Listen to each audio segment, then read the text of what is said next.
በፊት ለፊት ዓለም ነው ያየው መቼም በብሔራዊ ቴሌቪዥን ፊት ለፊት ነው በአባቶች ደረጃ ነው ይሄ ምን ደብቀው ምን ሸፋፈነው ነገር አይደለም ይሄንን ያየ ምእመን ነገ ቤተክርስቲያን ሄዶ አስራት አምጣ ሲባል ያየናችሁ ደግሞ ልትከፋፈሉት ቢልስ ይሄንን ተው የሚለው ማን ከተማ ላይ ያሉትን የአብያተ ክርስቲያናት ሁኔታና የገንዘብ ሁኔታቸውን አቅማቸው ፋይናንሻል ያሉበትን ደረጃ አይታ እነዚያን አብያተ ክርስቲያናት ደግሞ ስታይ አብያተ ክርስቲያን አዲስ ናት እንላለን አሁን ግን ማስተዳደር አንድ ነው ወይ የሚል ጥያቄ እንድናነሳ ያደርገናል ያስባለሁ ይሄ በሚሊዮን ደረጃ የሚቆጠር ገንዘብ እያወጣች ሌሎችን መርዳት ደረጃ የደረሰች ቤተክርስቲያን የገንዘብ እጥረት አለባት ብዬ አላምን ያስተዳደር እጥረት ግን አለ ግን አንዳንድ ጊዜ ደግሞ ይሄን የሚሰጥ መመለ ደግሞ ድጋሜ ባለመስጠቱ እንዲጸጸት አይነት እንትኖች አሉ ስብከቶች አሉ አንዳንድ ጊዜ የተለያዩ ንግስ ላይ ምናምን ስትሄድ ብታያቸው ማለት ነውና ሳይሰጡ መውጣት በቃ የሚያስቀጽፍ አይነት የሚመስል ንግግር የሚናገሩ የደብር አስተዳዳሪዎች አሉ አብያተ ክርስቲያናት ምእመኑን ከመውቀስ በፊት ማን አስተምሮታል የሚል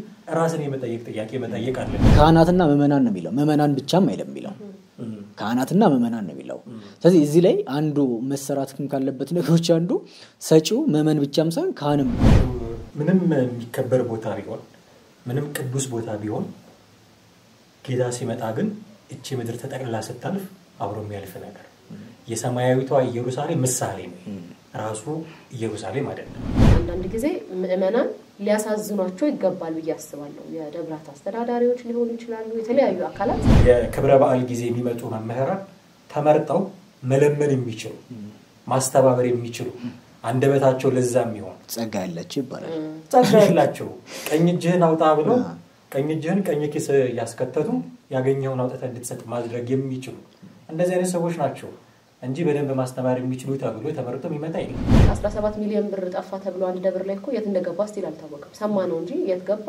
ጉዳዩ በህግ ሄደምናውን እኮ የሚታወቅ ነገር ነው ከተማ ላይ ያሉ ገንዘብ እንዳሻቸው የሚያወጡ አብያተ ክርስቲያናት አሉ ገጠር ላይ ደግሞ ካህናቶቿ መንገድ ላይ ወጥተው እንዲለምኑ የሚያስገድዱ ችግር ያለባቸው አካባቢያቸው ላይ ሱቅ በመስራት ህንጻ በመስራት መሰል አይነት ነገር ገንብተው ራሳቸውን ይችላል በቃ በኢኮኖሚ ጥሩ ናቸው የምትላቸው አብያተ ክርስቲያናት እንኳን ከመለመን ወደ ኋላ እንደውም እንቅፋት እየሆኑ ነው አመራር ላይ ያሉ ሰዎች ሰው አስራቱን እንዳያወጣ ያምላኩን የእግዚአብሔርን ትእዛዝ እንዳያከብር እንቅፋት እየሆኑበት ነው በሚዲያ ገንዘብ ሰብስበው ቀርቶብኛል የሚሉኮ አብያተ ክርስቲያናትና በተለይ የክፍለ ሀገር ደብራት በጣም ብዙ ናቸው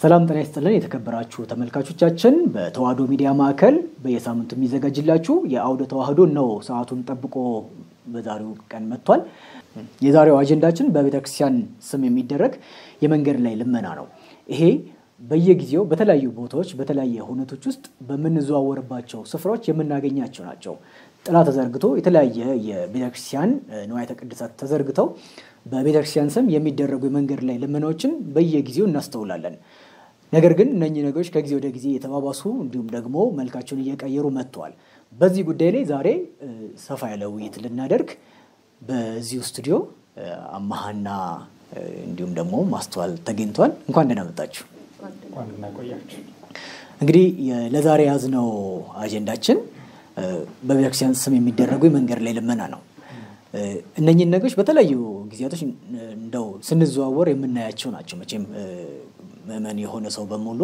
በተለያዩ የሀገሪቱ ከተሞች በተለይም ደግሞ በዚህ በአዲስ አበባ ላይ ስንዘዋወር መንገድ ላይ ከምናገኛቸው አንዳንድ ጉዳዮች አንዱ በቤተክርስቲያን ስም የሚደረጉ ልመናዎች ናቸው ምናት እነኚህ ነገሮች ምንድናቸው በምን አይነት መልኩ የሚሉትን ወደ በኋላ ላይ የምናነሳ ሲሆን ግን እስቲ ከሐሳቡን ከመነሻ ለማድረግ ያክል መንስኤው ምንድነው ለዚህ ለጎዳና ላይ ልመና ለመደረግ መንስኤው ምንድነው የሚለውን በእናነሳው ጥሩ ይመስለኛል አማሃ ወደ አንተ ላምጣው እሺ እግዚአብሔር ይስጥልኝ ያው አጭሩና ግልጽ የሚሆነው መልስ የገንዘብ እጥረት ስላለ የሚል አይደለ አብያተ ክርስቲያናት ለማሰራት ነው ህንጻ ቤተ ክርስቲያን ወይ የሆነ የልማት እንቅስቃሴ አለ እሱን ለመጨረስ ነው እንደዚህ ነው የልማት ስራ ነው ገንዘብ የለንም የሚል ነው መንስኤው የሚሆነው ጥቅል መልሱ እሱ ነው የሚሆነው ግን እሱ ብቻ ነው ወይ አሁን ፊት ለፊት ያለውን ጉዳይ ዝም ብሎ አይቶ መሻገር ብቻ አልመሰለኝም ማለት የፕሮግራማችንም ዓላማ እሱ ብቻ ነው ወይ መንስኤው በለሰተል ግን የማይሆንበት በርካታ ደግሞ ምክንያቶች ልታገኝ ትችላለህ በእርግጥ በትክክልም ገንዘብ ያጠራቸው አብያተ ክርስቲያናት ይኖራሉ። ገንዘብ ያጠራቸው የልማት ስራዎችን መጨረስ ያቃታቸው ህንጻ ቤተ ክርስቲያን እድሳት ያለባቸው አዳዲስም ደግሞ መገንባት የሚያስፈልጋቸው ብዙ ደብሮች ሊኖሩ ይችላሉ። እነሱን ግምት ውስጥ እናስገባለን። ነገር ግን የመንገድ ላይ ልመና ስንል መንስኤው እሱ ብቻ አይደለም። ይሄ ህጋዊን ብለው ይሆን አላውቅም። ህጋዊ ልንለው የምንችለው ሽፋን እና መንስኤ ያለ ይታወቃል። ህዝቡም የተሰጠው ስም አለ። በነገራችን ላይ አንዳንዴ እንደው ህዝቡን በዛ ስም መጥራት ተገቢ ነው ወይስ ክትል ድረስ አይሰጥም አይከፍልም አስራት አያወጣም አስራት በኩራት አይሰጥም ተብሎ ስለሚታመን በሆኑ ነገሮች እየለመንክ ነው ገቢ የምታመጣው። ምናልባት ወደ በኋላ እየድን ስንመጣ ክብሯን ሲመጥናል ቤተክርስቲያን ትልቅ ጥያቄ ነው። ግን መንስኤው ምንድነው? ቅድም ያልናቸው ነገሮች አሉ። ከዛ ጀርባ ግን መንገድ ላይ ነው ወጥተው የሚለምኑት። ምናልባት የሚቆጣጠራቸው ሰው ላይኖር ይችላል። ኢቭን ካህናትም ላይሆኑ ይችላሉ። መስቀል ጨብጠው ጥምጣም ጠምጥመው ስለምናያቸው ብቻ ካልሆነ በስተቀር ካህናትም ላይሆኑ ይችላሉ። ፎርዛት ማለት እኛ ካህናት እንደሚለብሱ ምናቀውን ልብሰ ተክህኖ ለብሰው ስላየናቸው በቃ ካህናት ቢሆኑ ነው።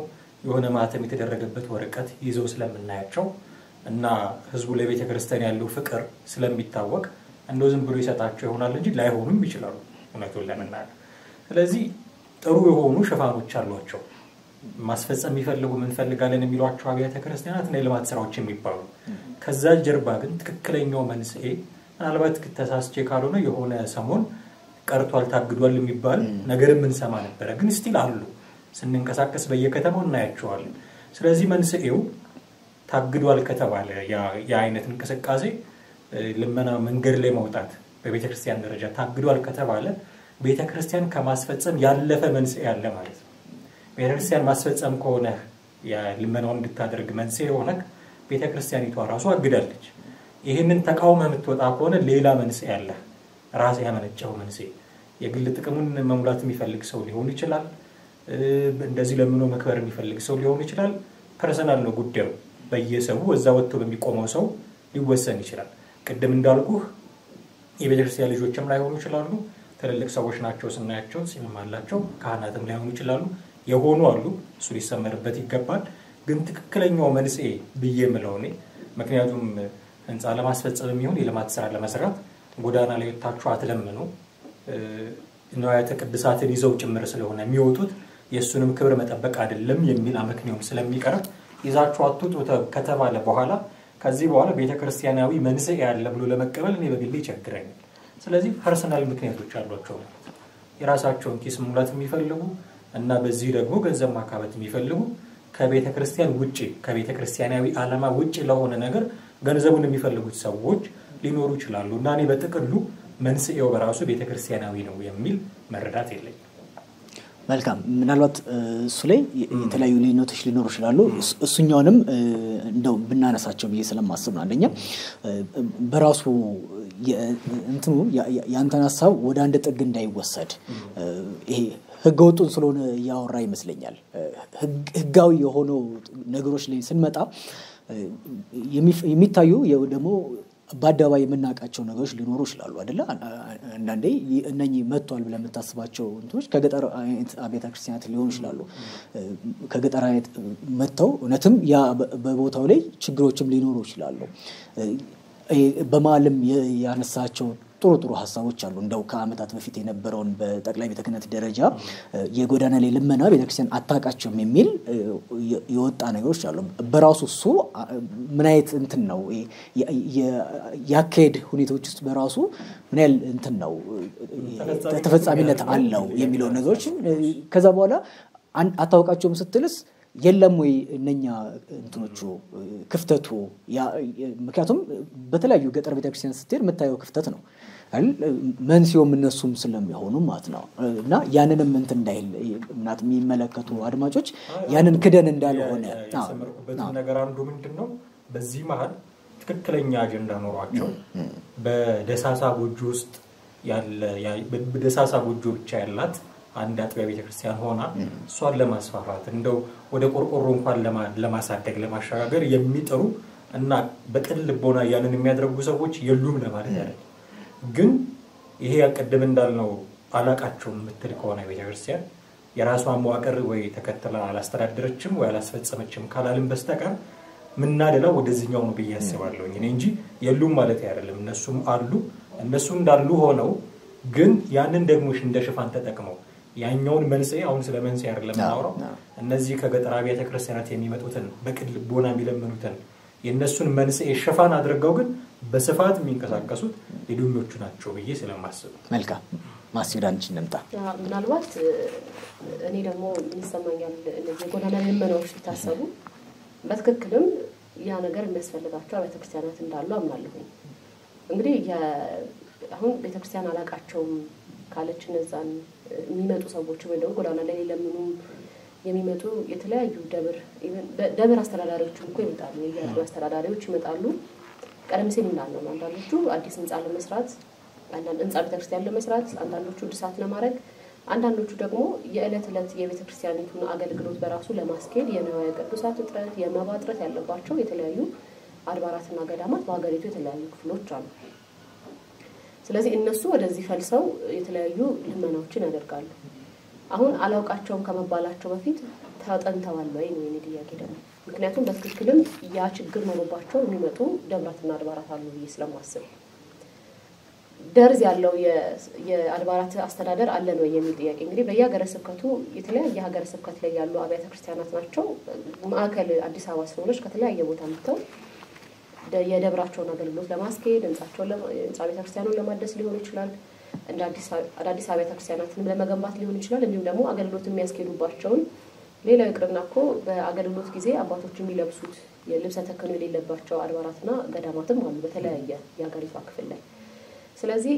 ሙሉ ለሙሉ ታግደዋል ሲባል እነዛን ታሳቢ ያደረገ ነው ወይ ይታወቃል ወይ እነዚህ አብያተ ክርስቲያናት እንግዲህ ባንድም ሆነ በሌላ መልኩ ቤተክርስቲያን ተክለው ለምእመናን አገልግሎት የሚሰጡ ደብራት ናቸው አሁን የተለያዩ ሰዎች በዛ መሃል ገብተዋል አንድ ነገር ነው የትኛውም አይነት ነገር ሲዘረጋ ደግሞ የራሳቸውን ጥቅም የሚያሳድዱ ሰዎችና ጭራሽ የቤተክርስቲያኑ ክልና የሌላቸው ጭራሽ እንደተባለው ዝም ብሎ ማህተብ ያለው ነገር ብቻ ይዘው መጣው የግል ቢዝነስ የሚያደርጉ ሰዎች ኖሩ ይችላሉ እነሱን ማገድ ጥሩ ነው ብያስባለሁ ግን እነሱም ሲታገዱ ግን እውነተኛዎቹ ደግሞ አሉ ያሚያስፈልጋቸው እዚህ ከተማ ላይ ያለ ምእመን ቢሰጣቸውና አገልግሎታቸው ማስኬድ ያለባቸው አድባራትና ገዳማት ሊኖሩ ይችላሉ ስለዚህ ሙሉ በሙሉ ምናልባት ከዚህ በፊት የወጣው ህግና ደንብ ሙሉ በሙሉ ከተማ ላይ በጎዳና ላይ የሚደረግ ምንም አይነት ልመናን ቤተክርስቲያኒቱ አትቀበልም ከተባለ እነዛ በትክክልም አገልግሎታቸውን ለመከወን የንዋየ ቅዱሳት እጥረት የመባ እጥረት ያለባቸውና ቤተክርስቲያኒቱ አሟልታላቸዋለች ወይ የሚል ጥያቄ ግን እንነሳ ያደርጋል የጎደለባቸው ነገር ሞልቶላቸዋል ወይ የሚል ጥያቄ ይሄ እንግዲህ ሲጀመር ወደ ጎዳና ላይ እኮ የተወጣበት ምክንያት እንዳለው የገንዘብ እጥረት አገልግሎት ማስኬጃ ህንጻ መገንቢያ የተለያየ የገንዘብ እጥረት ነው ዞሮ ወደዚህ የሚያመጣቸው ስለዚህ የተማከለ የገዳማትና የደብራት አስተዳደር ያስፈልጋል ከተማ ላይ ያሉ ደብራት በጣም ቅንጡ የሆኑ ህንጻ ቤተክርስቲያኖችን ይሰራሉ ደግሞ በሌላ አንፃር ከአዲስ አበባ ትንሽ ወጣ ሲባል ደግሞ ዝናብ የሚያፈስ ምንም ለአገልግሎት የማይመጡ ቦታዎች ሆኖ ደግሞ ምእመናን የሚገለገሉባቸው አብያተ ክርስቲያናት ደግሞ እንዳሉ እንረዳለን ይሄ ጽንፍ የረገጠ በጣም የተራራቀ ቦታ ላይ ያሉ አብያተ ክርስቲያናት በአገሪቷ ላይ ያሉ ስለዚህ ይሄን ማስተዳደር ማጠብ ልዩነቶቻቸው ማጠብ ያስፈልጋል ወደዚህ ወደ ልመና እንዳይመጡ ከተፈለጉ ገዳማትና አድባራት ያለባቸው ክፍተት ግን መሙላት መቻል አለበት ያስባለሁ ይሄን ስል እኔ በከተማ ላይ እየተወጣ የሚለመነው ልመና እየተቀበልኩኝ አይደለም ትክክል እንዳልሆነ ነው የሚሰማኝ ቤተክርስቲያን ክብሯንም አይመጥልም ቀደም ሲል አማሃም እንዳለው ማለት ነው ምክንያቱም በጣም ብዙ ቁጥር ያለው ምእመን ያላት ቤተክርስቲያን በጣም የተከበረ ስርዓት ያላት ቤተክርስቲያን ስርዓቷ ቀኖኗ ደግሞ ከስርዓትነት ባለፈ እንደ ቅርስነት እንኳን የሚታይ ያላት ቤተክርስቲያን በዚህ ደረጃ አብያተ ክርስቲያናቶቿና ገዳማቶቿ ተቸግረው መሃል ከተማ መተው አባቶቻችን ሲለምኑ ማየት እኮ የሚያም ነገር ነው ደስ የሚል ነገር አይደለም ስለዚህ ልመና እንዲቆም ካስፈለገና ወይም ደግሞ እንዳይኖሩ ካስፈለገ የተማከለ የደብራት አስተዳደር ያስፈልጋል ማለት ነው በዚህ ደረጃ የመባ እጥረት ኖሮባቸው አገልግሎታቸውን መከወን የማይችሉ አብያተ ክርስቲያናት ማየት የለብንም ብዬ አስባለሁና ይሄኛው የአይነት አሰራር አለመኖሩ ህገወጦች ደግሞ ወይም ደግሞ ትክክል ያልሆኑ ሐሰተኛ ደግሞ ገንዘብ ሰብሳቢዎች እንዲፈጠሩ አድርጓል ብዬ ነው የማስበው መልካም ሁለታችሁም ላይ ያለውን ሐሳብ ይዤ እንደው እነሱ መነሻ ናቸው ብለን እናስባቸዋለን ደሞም ናቸው ምክንያቱም መነሻ ስንል ወይ መንዚዮ ስንል ለምንድን ነው የሚለመነው የሚለውን ስለሆነ የሚያነሳው እሱ ላይ እንዳለ ሁሉ ከዚህ በተጨማሪ እንዳንድ ማንሳት ፈልገው እዚሁ መነሻው ላይ አንደኛው የህንጻ ቤተክርስቲያን ምንለው ከአካላዊ ባሻገር ህንጻ እግዚአብሔር የሆነው ሰው ላይ አለመሰራቱ ነው ምክንያቱም ይሄንን ከመለበት ምክንያት አንዱ በህገ ቤተክርስቲያን አንቀጽ 49 የቤተክርስቲያን የገቢ ክፍያ ስርዓት በሚለው ተራ ቁጥር 1 ላይ እያንዳንዱ የኢትዮጵያ ኦርቶዶክስ ተዋሕዶ ቤተክርስቲያን ካህናትና ምእመናን አስራት በኩራትና የአባልነት ክፍያ ይመክፈል ክርስቲያናዊ ግዴታ አለበት ይላል ይሄ ከሚሰራበት ነገሮች አንዱ ህንጻ እግዚአብሔር የሆነው ሰው ላይ ሲሰራ አይደለ በወንጌል በቤተክርስቲያን በመታስተምራቸው ነገሮች ስለዚህ አስራት በኩራት የሚከፍል ሰው ባለመኖሩ ምክንያት ነው እነኚህ ነገሮች አጥቶ እየተወጣ ያለው ስለዚህ እነኛን ነገሮች መስራት ቢቻል ቢያንስ አንደኛው የሆነው መፍትሄ ሌሎች ልማቶች ያስፈልጋሉ ሌሎች ነገሮች ያስፈልጋሉ ትክክል ግን አንዳንዴ የካህናት ደሞዝ ጠፋ ተብሎ ልመናም ሲወጣ እናያለን ለንዋያተ ቅድሳት እጥረት ተፈጠረ ተብሎም ልመና ስለዚህ እነኚህ ቀደም ያነሳችኋቸው መንሲዎች ላይ ይሄ መሰረታዊ ነገሮችን ያለ መሰራት ጉዳዮች እናያለን እዚህ ጋር ያያይዘን ግን ሁለቱን አካላቶች እና የመጀመሪያው ህጋዊ የሚባሉትና ሁለተኛ ህገወጥ ብለን እናንሳቸው በደንብ መሰመር ስላለበት ምክንያቱም መፍትሄ ከሌለው የሆነ ነገር ከሌለው መጀመሪያ እነኛን አካላቶችን በራሱ ማየት ስለምንችል ማለት ነው ከዛ በኋላ በምንስ ሁኔታ መለየት ይቻላል የሚለውን ጥናት የሚፈልግ ቢሆንም ማለት ነው በራሱ ግን እነኚህን ሁለቱን አካላቶች በዚህ በለመና የጎዳና ልመና ላይ ስለሚሳተፉ በማለም ሁለታችሁም አንስታችሁታል ግን እንዲሁ ትንሽ አጽንኦት መስጠትም ስለፈለኩኝ ነው እዚህ ሐሳብ ላይ ምናልባት ግን ህጋዊና ህገወጥ ሲባል ህጋዊ የሚያደርግ አካል ማለት ልመናቸውን ህጋዊ ያደረገ አካል የለም ህገወጥም ሲባል ልመናቸው ህገወጥ ነው ትክክለኞቹና ሐሰተኞቹ በሚል ቃል ብንጠቀም ጥሩ ያሰባሉ በርግጥም የተቸገሩና ለሌላ ደግሞ መልካም ህጋዊ ናቸው ሲባል በቃ እንዲለምኑት የተፈቀደላቸው ደብራትና አድባራት አሉ የሚል አይነት አታያይ እንዳንይዝ እሱ ላይም ፈቃጅም ባይኖር ነገር ግን ቢያንስ ትክክለኛ ችግር አለባቸው ብለን ብንይዘው ማለት ነው ህጋዊ መልካም ስለዚህ ዘመን አመጣ ስለሆነ ሁለቱን እንደው ከመላእክታችን በፊት ማህል ላይ ያነሳቸው ነገሮች አሉ ትንሽ ሪፍሌክት ባደረገ ዛሬ ደስ ይላል ለምሳሌ ሰው አስራት በኩራት ስለማይሰጥ ነው ልመና ይወጣ ነው አሁን እንደ ሰበብ መቅረብ ከሌለባቸው ነገሮች መካከል አንዱ ይሄ ነው ያያሰዋለሁ ህዝቡ አሁን ያለው 60 ሚሊዮን 50 ሚሊዮን ህዝብ ቁጥሩ የኛ ሀገር ቁጥር መቼም ታወቀ አንዱ ይሁን ሁሉም ሰው ቢሰጥ በትክክል ማኔጅ ማድረግ እንችላለን ወይ ጥያቄ አሁን የሰጠውን ገንዘብ ምእመኑ የሰጠውን ገንዘብ መቼም እንደሌሎች የእምነት ተቋማት ከውጭ ፈንድ የሚደረግልን እንዳልሆነ ይታወቃል አሁን ሀገሪቱ ላይ የምናያቸው በጣም ያሸበረቁ እና ዲዛይናቸው የተዋቡ ህንጻዎች ሁሉ ምእመኑ ራሱ ካለው መቀነቱን እየፈታ አባት እናት የልጆቻቸውን ጉሮሮ እየዘጉ ያዋጡ የሰሩት ነው በዚህ በጣም ነው የምትቆረው የህዝቡንም መሰጠት ልክ ነው የምታየው እንደ ከሚያየው ችግሮች አንፃርም መገምገም አለብን ብዬ አስባለሁ ገንዘብ እየሰጠ ህዝቡ መስጠቱን ሳያቆም በአስራትም በለው ምጽዋት በማድረግም በለው ሲለምንም በለው የተለያዩ መለመኛ ዘዴዎች አሉ እንደምታውቀው ዘመን አመጣሽ በእነሱ ሁሉ እየተለመነ ይሰጣል መስጠቱን አላቆመ አሁንም ደግሞ እንጠይቃለን ህዝቡ ቢሰጥ ኖሮ የሚል እንደገና ሌላ ጥያቄ እንጠይቃለን የሰጠውንስ መቼ አስተዳደር ነው ሌቦች እያየን አይደለም በገንዘብ ምክንያት የሚመጡ ጠቦችን እያየን አይደለም አሁን ሰው እጁ ተፈቶ እንዲሰጥ የሚያስችል አሰራር አለው የቤተክርስቲያን ውስጥ ይሄ መጠየቅ መቻል አለበት አሁን ሰው አልሰጠም ሰው አስራት አላወጣም አስቀድም ያልከው ነገር አለ ሰው ላይ መስራት ማስተማር አሁን ሰው አስራት እንዲያወጣ የምታደርገው በመለመን አይደል ምናልባት ምጽዋት እንዲሰጥ እሱንም በመለመን አይደለም ማስተማር ነው የሚቀርም የተማረ ሰው አይደለም ገንዘቡን ራሱንም ይሰጣል ስለዚህ ሰው ላይ መስራት ይቀድማል በሚለው ልንስማማ እንችላለን በራሱ ገቤተክርስቲያን ላይም ሲያስቀምጥ ካህናትና ምእመናን ነው የሚለው ምእመናን ብቻም አይደለም የሚለው ካህናትና ምእመናን ነው የሚለው ስለዚህ እዚህ ላይ አንዱ መሰራት ካለበት ነገሮች አንዱ ሰጪው ምእመን ብቻም ሳይሆን ካህንም ነው አስራት በኩራት የሚሰጥ ካህን ተታቃለው የሚል አይነት ጥያቄዎችም ደግሞ በኋላ የሚነሱ ነገሮች ናቸው አስራት ተዋጥቶ ደሞዝ የሚከፈለው ካህን እሱም አስራት ያወጣል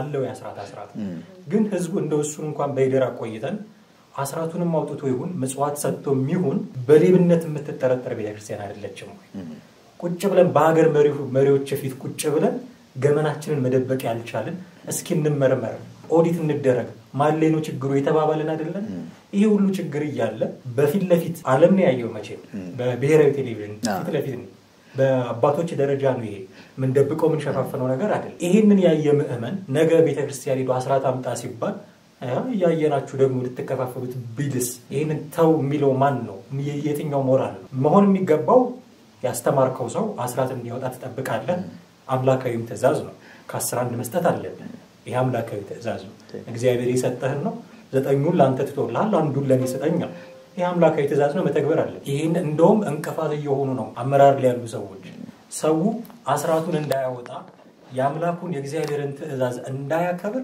እንቅፋት እየሆኑበት ነው ሁሉም ሰው አስራት የማውጣት ፍላጎት አለው ይያልኩኝ ክርክር እየገጠምኩኝ አይደል ግን ማውጣት የሚፈልጉ ሰዎች አሉ ይሄንን ለማድረግ ብለው ግን የሚይዛቸው እጃቸውን የሚያዩት ነገር ነው እኔ ሰጥቼ እየባከነ ነው ይሄው በገንዘብ እየተጣላችሁባቸው ነው የሚል አመክንዮ ቢያነሳ ምን ልንለው ስለዚህ መጀመሪያ አሰራራችንን ማስተካከል ያስፈልጋል ሰው አስራት አይሰጥም ብሎ ምእመኑን ከመውቀስ በፊት ማን አስተምሮታል የሚል ራስን የመጠየቅ ጥያቄ መጠየቅ አለብን እንደው መሐል ላይ ስላነሳው እንዳይታለፍ በይ ከዛው እጪ እንደው ትክክለኛ ጉዳይ ያላቸውና ደግሞ ለራሳቸው ጥቅም ብለው መንገድ ላይ ለልመና የወጡ ሰዎች አሉ ከነጭራሹ ቅድም አሲስተለው እንደነበረው የጎዳና ላይ ልመና የሚበረታታ አይደለም አንደኛ የቤተክርስቲያንን ክብር ነው የሚያወርደው የቤተክርስቲያንን ክብር ነው የሚያወርደው ሲባል እኔ ለቤተክርስቲያን ካለኝ መቆርቆር ብቻ አይደለም ከቤተክርስቲያኒቱ ከእምነቱ ውጪ ያሉ ሰዎች ኢቭን እንዴት ነው የሚያያለ ቤተክርስቲያን ሌሎች ጉዳዮች ላይ ሲሆኑ ለመርዳት የሚቀድማት የለም እናቃለን ይሄ ደግሞ የሚያስመሰግናት ስራ 10 ሚሊዮን 20 ሚሊዮን እያለች የምትሰጥ የምትለግስ ነች ይበረታታ ነው ይሄ የተቸገሩትን መርዳት በምግብም ይሁን ባልባሳት መጠለያም ይሁን መደገፍ የሚበረታታ ነገር እንደውም አንድ ጊዜ ምን ሰምቻለሁ ሌሎች የቤተ እምነቶች ከሰጡት በላይ እንድትሰጡ ሁሉ ይጠበቃል ክብሯን የሚመጥን እሱ ነው ተብሎ ይሄ በሚሊዮን ደረጃ የሚቆጠር ገንዘብ እያወጣች ሌሎችን መርዳት ደረጃ የደረሰች ቤተክርስቲያን የገንዘብ እጥረት አለባት ብያለሁ ያስተዳደር እጥረት ግን አለባት ከተማ ላይ ያሉ ገንዘብ እንዳሻቸው የሚያወጡ አብያተ ክርስቲያናት አሉ ገጠር ላይ ደግሞ ካህናቶቿ መንገድ ላይ ወጥተው እንዲለምኑ የሚያስገድዱ ችግር ያለባቸው አሉ ጧፍ ያጡ ማለት ጧፋቸው እጣናቸው ዘቢባቸው መቀደስ የማይችሉ በሳምንት አንድ እንኳን የማይቀደስባቸው ለተሰንበት እንኳን ይሄንን ችግር ለመቋቋም ብለው ጎዳና ይወጣሉ ስለዚህ ጎዳና ላይ ንግድ ያስፈልግም ካልን እነዚህ ሁለተኞቹን ማዕከል አድርገን ስናወራ መደገፍ አለብን ማለት ነው ከተማ ላይ ያሉ ብዙ ህዝብ የሚጎበኛቸው ብዙ የንግድ እንቅስቃሴ ያለባቸው አካባቢዎች ላይ ያሉ አብያተ ክርስቲያናት ሌሎችንም ደግሞ አህቲ ቤተክርስቲያን አይደለም መቼም ከባህሩ አንዱ በቃ አንዲት ቤተክርስቲያን ብቻ አይደለም በአንድ ለተሰንበት እዚህ አዲስ አበባም ከፍለ ሀገርም ሌላም አውሮፓና አሜሪካም አንድ ቅዳሴ አንድ ወንጌል ለሚነበረው ለምንድነው ታዲያ እንደ አንድ ቤተክርስቲያን አክተም አናደርገው እዚህ ጉባኤ ተብሎ ማታ 2000 ጧፍ እየነደደ እዛ ገጠር ግን ማስቀደሻ እንኳን ጧፍ ከሌለ ማሰብ አለብን አይደለም ጎዳና ላይ ወጥተው እስኪ ለምን ድረስ የሚያደርሳቸው የጧፍ እጥረት ከሆነ እዚህ ዝም ብለን የምናነደው ጧፍ ትርጉሙ ምንድነው የሚል ጥያቄ መጠየቅ አለብን ስለዚህ እውነተኞቹ በዚህ ደረጃ ትሪት የሚደረጉ ከሆኑ ሊካሩ ይችላሉ ሊስተካከል ይችላል እነዛኞቹን ግን በምንም አይነት መንገድ ታስቆማቸው አትችልም ማድረግ የምትችለው ቅድም በደምሳሳው የጎዳና ላይ ልመና ይቅር በሚለው ካሌርክ በስተቀር ምናልባት ጥናት እንኳን ብታደርግ የመንገድ ላይ ልመና የሚለምኑት ሰዎች እውነተኞቹ የትኞቹ ናቸው እውነተኛ ያልሆኑት የትኞቹ ናቸው ለማለት ተቸገራለህ ምክንያቱም እንደው ሰዎቹ ይቀር ያሉንን አብያተ ክርስቲያናት ኢቭን ቆጥረን እናውቃቸዋለን አንዳንድ ቦታ ላይ ከዚህ በፊት ምናልባት ስንለው ነበር እንደው የተነሱ ቤተክርስቲያን ይከፍታሉ ይያሉ ምሳሌ እንኳን የሚሰጡ የሀገረ ስብከት ስራ አስኪያጆች እንደዚህ አሉ እነሱ የማያውቋቸው ራሱ ደብሩ ህንጻ ቤተክርስቲያኑን ራሱ የማያውቋቸው ሊኖሩ ይችላሉ እንኳን ካህናት ስለዚህ ለይታ ይሄ እውነተኛ ነው ይሄ ሐሰተኛ ነው ስለዚህ እውነተኛውን በዚህ መንገድ ይደግፍ ሐሰተኛውን በዚህ መንገድ የህግ ተጠያቂነት ላስፈን የምትችልበት አቅም የለም ምድር ማድረግ የምትችለው ያሉትን መረዳት የሚገባቸው እና ወደ ጎዳና ለመውጣት ችግር የገጠማቸው አካላት እነሱን ቤተክርስቲያን ያላትን አቅም ተጠቅማ መርዳት መቻል አለባት እነሱን ረዳህ ማለት በቤተክርስቲያናዊ ምክንያት ወደ ጎዳና ልመና የሚወጣ አካል እየቀነስክ አፍተሮል እያጠፋለት መጣ ከዚህ በኋላ የሚመጡት እኔ ያላቃቸውም ለማለት ያኔ ይመቻል የሞራል ልዕል ነው ይኖራል ያን ግን አሁን ላይ ሆነን የቱ ነው ስተተኛ የቱ ነው እውነተኛ መለየት የምንችልበት ነባራዊ ሁኔታ አለ ብዬ አላስብም ከዚህ በመነሳት ነው መፍትሄዎችንም ልትቀርጽ የምትችለው አሁን ዝም ብለክ እነዚህ እውነተኞች ናቸው እነዚህ ሐሰተኞች ናቸው ብለን የምትለይበት ምንም መስፈርት የለም እውነተኛው ካህን የያዙትን መስቀል ሐሰተኛው ጎረምሳ ይዞታል። እውነተኛው ካህን የያዙትን ማህተብ የተመታበት ወረቀት ሐሰተኛውም ይዞታል። ስለዚህ በምንም አይነት መልኩ ልትለዩ አትችልም። አንደኛ እሱ ነው። ሁለተኛ የህዝቡንም ስስብልት ደግሞ ይጠቀማሉ። ህዝቡ አባቶቹን ይወዳል፣ መስቀል መሳለም ይወዳል። ይሄዱና አይተህ ከሆነ ከምን ዝም ብለው መስቀል ያሳለሙና የሆነች ነገር ጣል አድርገው ይሄዳሉ። ከዛ ታያተል በቃ ለከሌ ቤተክርስቲያን እንዲ ነው ምናልባት ስላድኖ ሊሆን ይችላል ወይ የዘወትር ጸሎት ልትሆን ትችላለች። እሱን በጭማሪ ዋጋ ገዝተህ ምክንያቱም አንተ የምታስበው የገዛሁት ገንዘብ ተሰብስቦ የሆነ ቤተክርስቲያን ሊያለማ ነው ሊያድስ ነው ምናምን የሚለውን ነው የምታየው። እነሱ ግን የህዝቡን ስስልብ ስለሚያውቁት በዚህ መንገድ ደግሞ ሲጠቀሙበት ታያለ። ስለዚህ እውነተኛው የቱ ነው ሐሰተኛው የቱ ነው የሚለውን መለየት ስለማትችል ማድረግ የምትችለው አንዱ ነገር በመዋቅር ያሉትን ወይ ሁሌ አሁን እኮ ቤተክርስቲያን እስከመቼ እየለመነች እንደምትቀጥል ባላቅም የሚለመንበትን መንገድ እንኳን ወይ ቅርጽ ማስያዝ አንድ ነገር ነው። የግድ ካስፈለገ በዚህ ደረጃ ቤተክርስቲያን ገንዘብ የላትም ብለን ካመንን እኔ በሷ አላምን ያስተዳደር ችግር ካልሆነ በስተቀር ቤተክርስቲያን የገንዘብን የሙያተኛ መጥራት አለባት ብዬ አላስብም።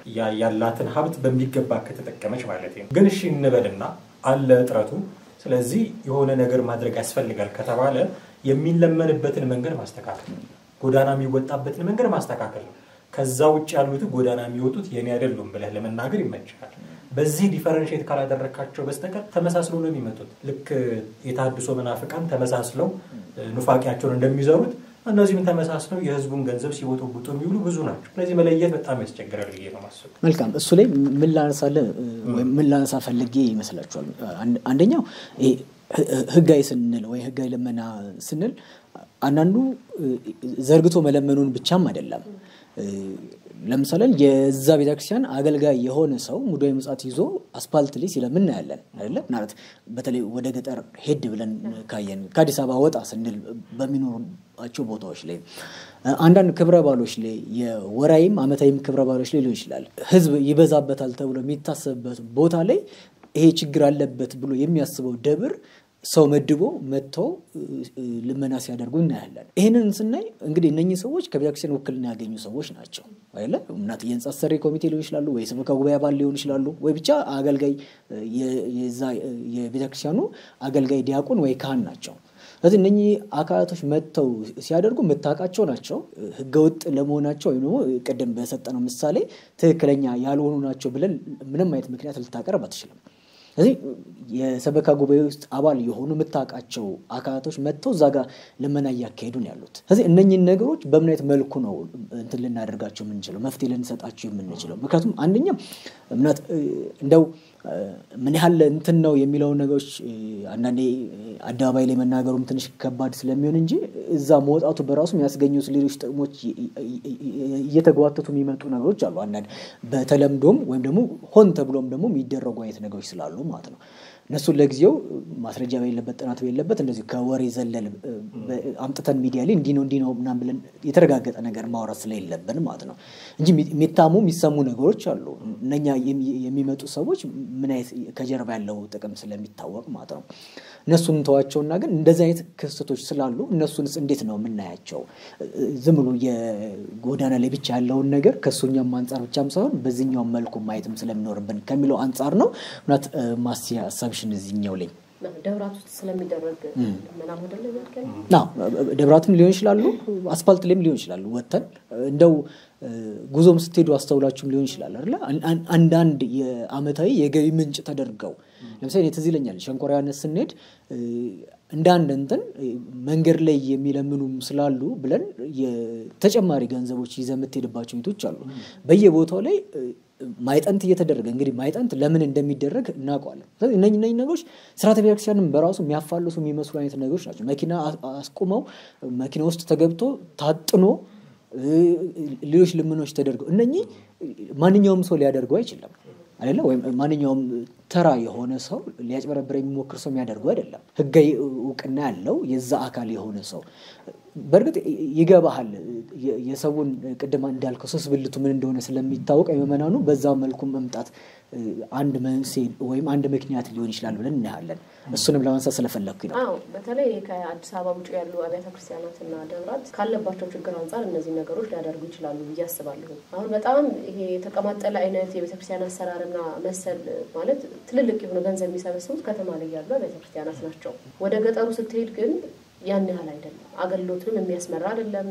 ሌላው ቅርማ የካህናቱን እንኳን ደሞዝ ያገልጋዮቹን ደሞዝ ያን ያህል ደሞዝ የላቸውም አይደል? ልዩነቱ እኮ ይታወቃል። በከተማ የሚያገለግሉ አባቶችና ክፍለ ሀገር ያሉ ስለዚህ የተለያየ ገቢ ሊያመጣ ይችላል ብለው የሚያስቡትን ወይም ደግሞ ምእመናንን መቀነታቸውን ሊያስፈታ ይችላል የሚሉትን የልመና ዘዴ ሊጠቀሙ ይችላሉ ወይም ስትራቴጂ ሊጠቀሙ ይችላሉ። አንደኛው ምንድነው ማጠንት ሊሆን ይችላል፣ በመኪና ውስጥ ገብተው ሊሆን ይችላል፣ በየኬላዎቹ ላይ አንዳንድ ካህናትን አስቀምጠው ሊሆን ይችላል። አሁን እነዚህ እንግዲህ ትክክለኛ ሊሆኑ ይችላሉ እያስባለሁ ማለት ትክክለኛ የሆኑ ስለት በትክክልም የተቸገሩ አብያተ ክርስቲያናት ሊሆኑ ይችላል። ገጠር ያለችውን ቤተክርስቲያን አላየናቸውም እኮ አይደል?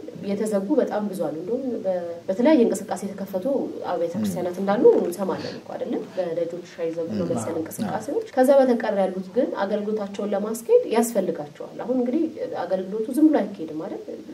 ገንዘብ ያስፈልጋል። አገልግሎት ማስኬጃ የሚሆኑ ቁሳቁሶች ያስፈልጋሉ፣ ንዋየ ቅድሳት ያስፈልጋሉ፣ መሰል አይነት ነገሮች ያስፈልጋሉ። ሌላው ይቅርና አገልጋይ ካህናቱም እኮ በራሳቸው ደሞዝ ያስፈልጋቸዋል። ስለዚህ ገንዘብ ሊያገኙባቸው የሚችሏቸው መንገዶች ሲያስቡ ግን ከከተማ ወደ ገጠር የሚሄዱ ሰዎች ላይ መኪና ላይ በየኬላው በተለያየ አጋጣሚ የአይነት ልመናን ያደርጋሉ። እንግዲህ መፍትሄ ሊሆን ይችላል ብዬ ማስብ አሁን እነሱ ካለባቸው ችግር አንፃር ይሄን እንደ አማራጭ ተጠቅመውታል ብዬ አስባለሁ። ለምሳሌ ዝም ብሎ ከመለመን ይልቅ እንደው ማጠንት እያጠኑ መለመን አንደኛው ስትራቴጂ ሊሆን ይችላል። በመኪና ውስጥ ገብቶ በመባረክም ሊሆን ይችላል። መሰል አይነት ነገር የተለያየ ብቻ መንገድ ይጠቀማሉ። ምእመናን ገንዘብ ሊሰጡ ይችላሉ ብለው የሚያስቡባቸው የተለያዩ መንገዶች ሊጠቀሙ ይችላሉ። ያ የሚያሳየው ያሉበትን የችግር ደረጃ ነው ብዬ ነው ማስብ። መቼም የተትረፈረፈ ሀብት ቢኖራቸው ወይም ደግሞ አገልግሎታቸውን ማስኬጃ ለደሞዛቸው መሰል አድባራቱን ወይም ገዳማቱን አብያተ ክርስቲያናቱን የሚያስተዳድሩባቸው በቂ የሆነ ፋይናንስ ቢኖር እንደዛ ያደርጋሉ ወይ የሚል ጥያቄ ጠይቃለሁ። በእርግጥ ግን ቀደም ሲል እናንተም ስትሉ ነበር ሰው አስራቱን ስለማያወጣ ነው የሚለመነው ምናምን የሚለው ግን ሁሉም ሰው አስራቱን ቢያወጣ ቤተክርስቲያን አብያተ ክርስቲያናት መለመን ያቆማሉ ወይ የሚል ጥያቄ ራሱ አለኝ። ስለዚህ ያ ጥያቄ ያቆማሉ ልመና ያቆማሉ። ምክንያቱም አሁን ከተማ ላይ የምናያቸው እኮ አብያተ ክርስቲያናት የራሳቸው ህንጻ ያላቸው በተለያየ መንገድ ገቢያቸውን ያሳደጉ ባንድም ሆነ በሌላ መልኩ ምእመን ከሚሰጠው ከሙዳይ ምጽዋት በተጨማሪ አካባቢያቸው ላይ ሱቅ በመስራት ህንጻ በመስራት መሰል አይነት ነገር ገንብተው ራሳቸውን ይችላል በቃ በኢኮኖሚ ጥሩ ናቸው የምትላቸው አብያተ ክርስቲያናት እንኳን ከመለመን ወደ ኋላ አላሉ። ይሄ በቃኝ አይነት ስሜት አታይም። ለምን እንደሆነ አይገባኝም። አሁን እነሱ ገንዘብ አጣው ነው ወይ ብለስ ምእመን እንኳን አሁን ምእመኑ ይሰጣል እኮ አይደል? ምእመናን እንኳን ባይሰጡ የአብያተ ክርስቲያናቱን አገልግሎት ቀጥ አድርገው የህንጻዎቹ ገቢዎች ሊያስኬዱ ይችላሉ ብዬ አስባለሁ። ግን ከዛም አልታቀሙም ስታይ ልመናው እንዴት ነው እናቱ ገበያ ሄደችበትም እናቱ የሞተችበትም አይነት ነገር ይመስላል አሁን ያለው ቤተክርስቲያናችን ነገር የልመናው ነገር ማለት ነው።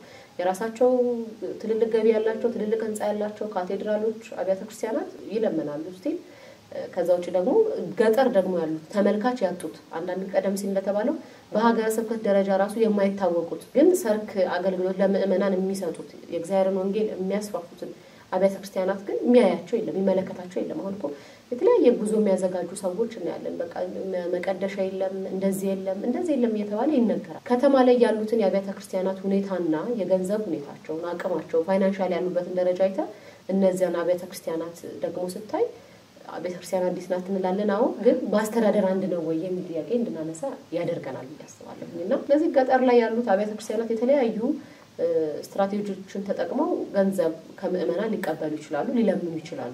እኔ ካለባቸው ችግር አንፃር ነው ብዬ ነው የማስበው። የከተማዎቹ ላይ ግን በስፋት መነጋገር እንችላለን። በከተማ ላይ የሚደረገውን የተለያየ ጊዜ የህንጻ እድሳት እንሰማለን አዲስ አብያተ ክርስቲያን። አሁን ላይ ግን ከተማዋ ላይ በራሱ የህንጻ ማደስ ነገር ፋሽን ይመስላል። አዲስ አበባ ከተማ ላይ የተለያዩ አብያተ ክርስቲያናት ህንጻቸውን በተለያየ ህንጻ ቤተ ክርስቲያኑን በተለያየ መንገድ ያድሳሉ ከዛ ይለመናል ማለት ነው። ስለዚህ አሁን ይሄን ምእመን ቤተክርስቲያኑ ሲገባ ህንጻ ልናድስ ነው የሚል ድምጽ ደግሞ ከአውደ ምሕረት ላይ ይሰማል። ልክ ደግሞ ቤተክርስቲያን ተሳልሞ ደግሞ እልፍ ሲል መቀደሻታን እንደዚህ ንዋየ ቅዱሳት የለም ይሄን እርዱ ይባላል። በአራቱም አቅጣጫ በልመና የተወጠረ ምእመን ያለ ይመስለኛል። አሁን አንዳንድ ጊዜ ምእመናን ሊያሳዝኗቸው ይገባል ብዬ አስባለሁ። የደብራት አስተዳዳሪዎች ሊሆኑ ይችላሉ የተለያዩ አካላት ምክንያቱም ያለንበት የኑሮ ሁኔታ ይታወቃል። ምእመኑ ስጥም ባትለው ይሰጣል በነገራችን ኃላፊነቱን ይወጣል ማድረግ ያለበት ለዛ እኮ ነው ማለት ቤተክርስቲያንን ዛሬ እዚህ ያደረሳት እኮ ዛሬ የተሰሩት ህንጻዎች አይደለም ምእመን በየጊዜው እየሰጠ ያለው ከአብነት ትምህርት ቤት ጀምሮ አይደል ካህናትን ከሚፈሩበት ተቋም ጀምረኮ ስታይ በምእመን እየተሰጠ አይደል የሚበላውን የሚጠጣውን እየሰጠ ነው ያ ነው የኛ ማህበረሰብ ከተማ ላይ ብትመጣ እንደዛ ነው ለቤተክርስቲያን ከመስጠት ወደ ኋላ ብሎ አያውቅም ግን አንዳንድ ጊዜ ደግሞ ይሄን የሚሰጥ ምእመን ላይ ደግሞ ድጋሜ ባለመስጠቱ እንዲጸጸት አይነት እንትኖች አሉ ስብከቶች አሉ አንዳንድ ጊዜ የተለያዩ ንግስ ላይ ምናምን ስትሄድ ብታያቸው ማለት ነውና ሳይሰጡ መውጣት በቃ የሚያስቀጽፍ አይነት የሚመስል ንግግር የሚናገሩ የደብር አስተዳዳሪዎች አሉ አብያተ ክርስቲያናት አሉ ይሄ ለምእመን አለማሰብ ነው በነገራችን አሁን ለየትኛው ይሁን ይሄ ምእመን ነው የምትለው ለራሱ ይሁን ኑሮ ያለበት ያገሪቷ ሁኔታ ይታወቃል ፖለቲካው ይረብሸዋል ቤተክርስቲያን ውስጥ ያለው የራሱ ፖለቲክስ በራሱ ይረብሸዋል ኑሮ አለ ኑሮ በጣም ይናረበት ምእመን ነው የኛ ይታወቃል ደግሞ የኛ የኦርቶዶክሳውያን ያለንበት የኢኮኖሚ ሁኔታም ይታወቃል የምእመኑ የኑሮ ሁኔታም ይታወቃልና ከዛም ውስጥ እየሰጠ እንደገና ደግሞ ሌላ አይነት ለመና ማምጣት ማለት እኔ አይገባኝም አንዳንድ ጊዜ ለምእመናን አለማሰብ ነው ይያሰብ ምእመናንንም አለመጠበቅ ጭምር ነው ምእመናንን ማማረት ማለት አልተናገሩ ማለት አልተከፉ ማለት አይደለም አሁን ለቤተክርስቲያን ነው የሚያደርጉት ካላቸው ነገር ላይ ነው የሚያደርጉት ግን ደግሞ የሚጨመሩ ስብከቶች ነው ደግሞ እንደገና አምጡ አንዳንዴ ቸገረኝ ብሎ ሊስናና ሄደን በቃ ለመለመን ሄደን ምእመን አምጣ ያልክ ሌላ አይነት ዲያለማ ውስጥ መክተት በራሱ አግባብ ነው ወይ የሚል ጥያቄ አለኝ እዚህኛው ላይ ጥሩ ሐሳቦች ተነስተዋልና ብዙ ሊያወያዩ የሚችሉ ምናልባት አማመት ጨምራቸው ነገሮች ካሉ እነሱን እንትላለን በራሱ ግን አንዱ የማህበራት መፈጠሪያም ስለሆነ አንዳንዴ በራሱ ችግሩ እንዳለ ማወቁም በራሱ አንድ መፍትሄውን ምንፈጥርባቸው ሁኔታዎች ናቸው በኋላ ላይ ግን ለዛ የምንሰጠው መፍትሄ ምን አይነት መፍትሄ ነው የሚለው ነው ያነጋገር ያለው አሁን ዋናው የዚህ ውይይታችን እንትን ለምን አያስፈልግም ብሎ ብቻ መግፋቱም ሳይሆን ደግሞ መስጠትም አያስፈልግም እንዳሰጡም የሚልም አይደለም ግን መፍትሄ መስጠት የሚችለው አካል የሰጠው መፍትሄ ወይም የሚሰጠው መፍትሄ ትክክል አይደለም ወይም ደግሞ ያገናዘበ አይደለም የሚል አይነት ነገሮች ናቸው የሚሆኑት ተከታይ ሐሳቦች ይኖሩናል ምናት ከመጠቅለላችን በፊት አንድ እንመጣበትና ከዛ ወደ መጠቅለያው እንሄዳለን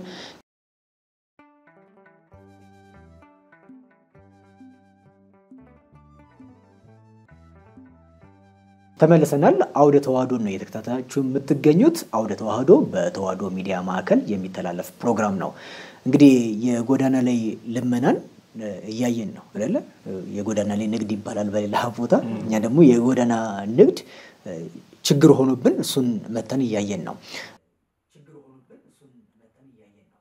በዚህ ያህል ሚሊዮን ብር የምትሰጥ ቤተክርስቲያን ቀደም እንደተባለው ከዛ በኋላ ደግሞ 15 ሳንቲም የምትለቅም ደግሞ እየተባለ እዛ ጋር ያየነውን ልዕልና እዚህ ጋር ደግሞ በሚታይ በጣም በወረደ ነገሮች እናያለን የጎዳና ላይ ልመናን ለአፍታ ያዝና አርገውና ደግሞ መመናንን በጣም የሚያስብል ሌላ የልመና ስልት ደግሞ አለ አውደ ምሕረት ላይ ቀደም ማስም ስታነሳው ነበር አውደ ምሕረት ላይ ብዙ ምናልባት በቅርብ ያሉ ሰዎችን ብንጠይቃቸው በቃ ታቦተ ሕግ ከወጣ በኋላ ወደ ቤቴ ነው የሚሄደው የሚሉ ብዙ ምእመናን ገጥመውኛል ለምን ስንላቸው ልመናው በቃ ልመና ነው ከልመናው ውጪ ምንም እንትን አይደረግም ትምህርት የለም እንደው ከተማረም 10 ደቂቃ 50 ደቂቃና 2 ሰዓቱ ለልመና ነው የሚውለው ይባላል የተጋነነ ነገር አይደለም ምናየው ነገሮች ናቸው ቀደም ማስቲም በማለም ስታንሳው ከትምህርቱ ንቶች አንዳንዴ የልመናው ስልቱ በጣም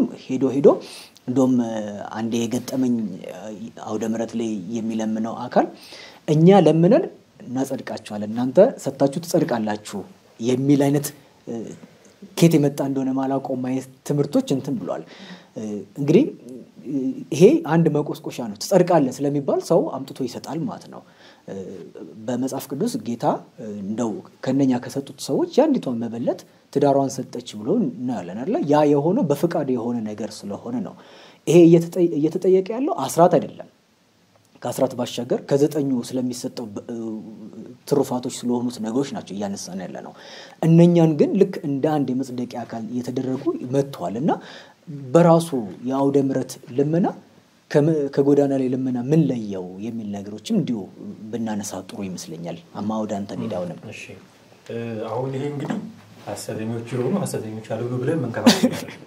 ቤተክርስቲያኑ ምን እየተሰራ እንደሆነ ባይናችን እናያለን። አሉ የቆሙ እንጨቶች ያላለቁ ቤተክርስቲያኖች ወይ አጥር የሌለው ደብር ሊሆን ይችላል ምናምን።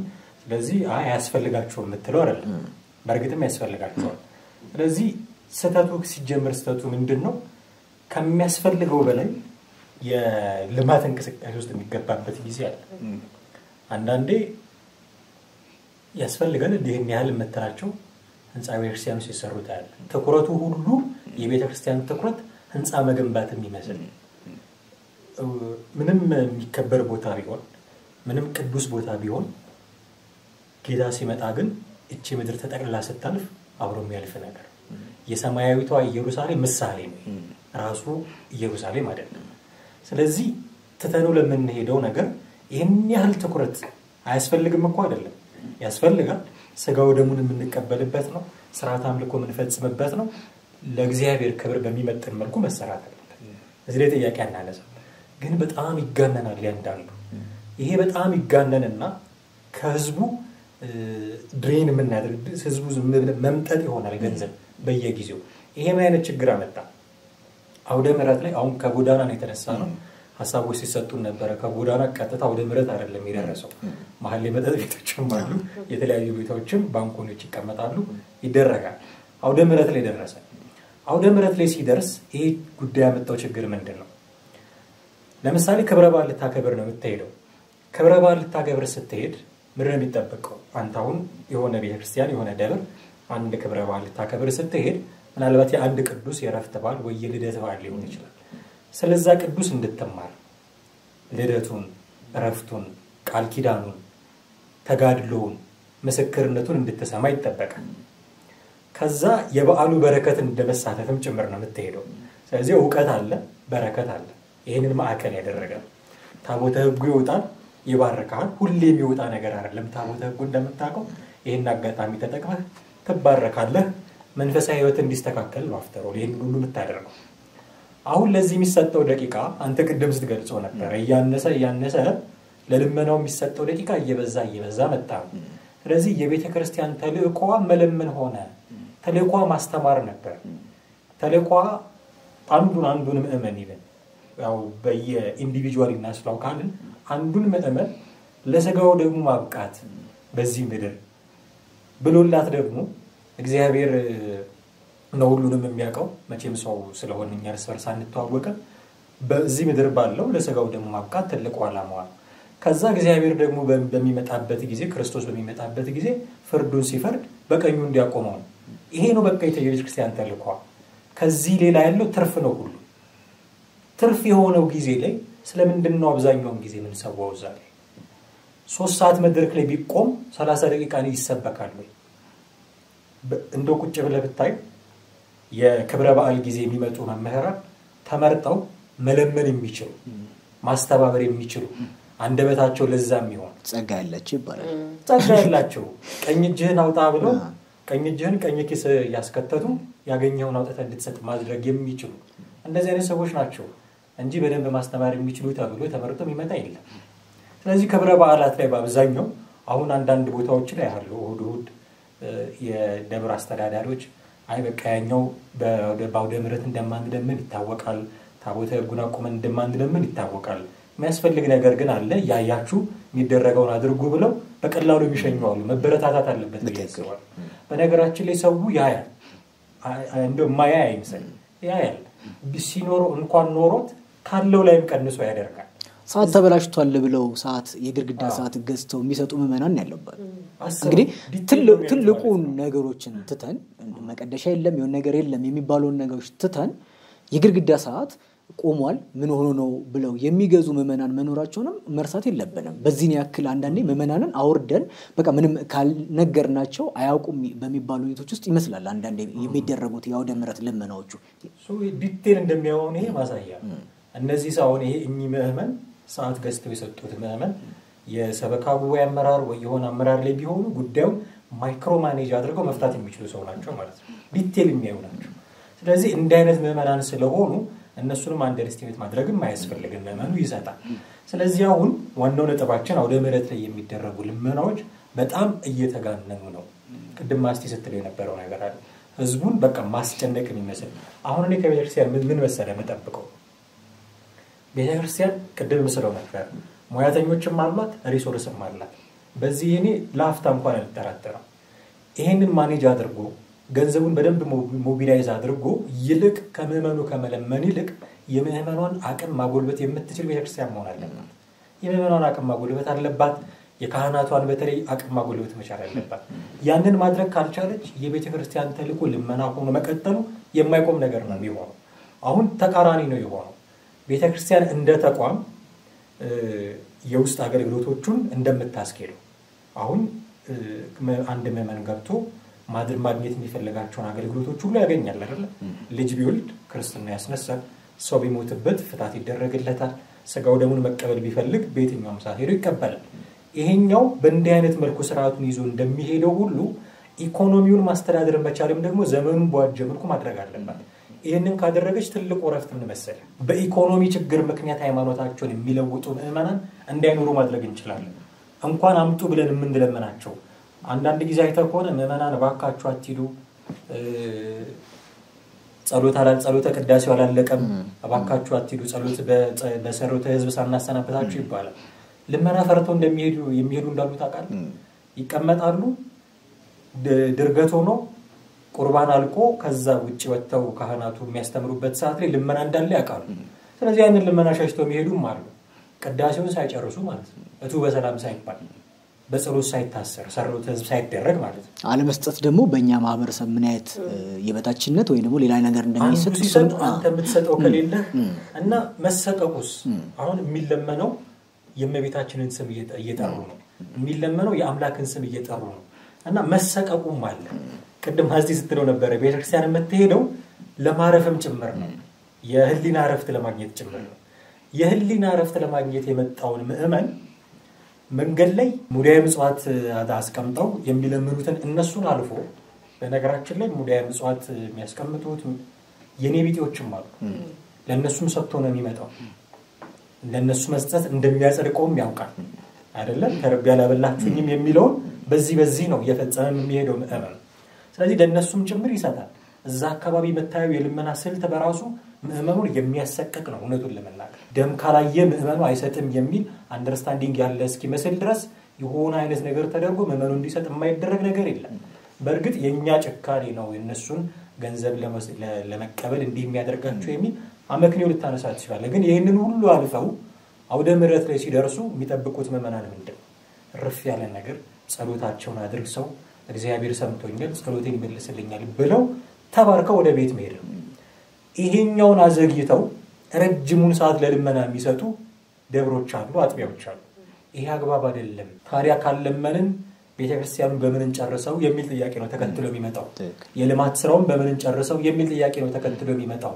አሰራራችንን በማስተካከል የገንዘብ ችግር የሙያተኛ ችግር የለብንም አንድ ቤተክርስቲያን ውስጥ እኔ አስታውሳለሁ እኛ አካባቢ አሁን ያለው ካቴድራል ከመሰራቱ በፊት መቃኞ መፍረስ ነበረበት ያንን መቃኞ አፍርሶ ፍራሹን ወደ ሌላ ቦታ ለመውሰድ በሰው ኃይል ቢሰላ በቀን ሰራተኛ በቅጥር ቢሰላ ብዙ ገንዘብ ነበር የሚያወጣው ምዕመኑ ተረባርቦ በሳምንት ውስጥ ያንን ቦታ ጽዱ ነው ያደረገው እንዲህ አይነት ነገሮች የበረከት ስራም እያደረግ ምዕመኑም ይሰራል የጥምቀት ጊዜ ውጣና ጥምቀተ ባራ ጽዳ ስትለው ጊዜ ይፈጅበታል ጽዱ ሲያደርግ እንዲህ አይነት ሜካኒዝሞችን ትጠቀማለህ ስለዚህ አምጣ ከምትለው ስራ ልትለው ይሻላል ምዕመኑ ለሱም በበረከት ስራ ነው የሚሆነው ከዛ ግን ዘላቂ የሚሆነው አሰራራችንን ማስተካከል አለብን ገንዘብ ያጠራት ቤተክርስቲያን አይደለች ምዕመኗ ቁጥሩ በጣም ብዙ ነው ምዕመኗ በጣም ብዙ መሆኑ ብቻ አይደለም መስጠትም ደግሞ ያውቀበታል እንኳን እንደዚህ የሌብነት ችግር አለ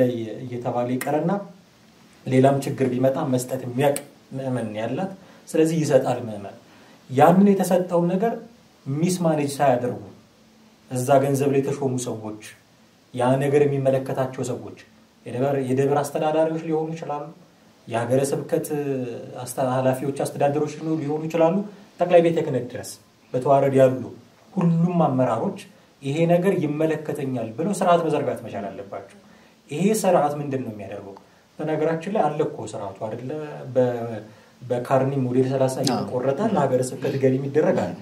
ይሄ ገቢ የሚደረገው ነገር እንዴት ነው ማኔጅ ተደርጎ ለየአብያተ ክርስቲያናቱ የሚደለደለው?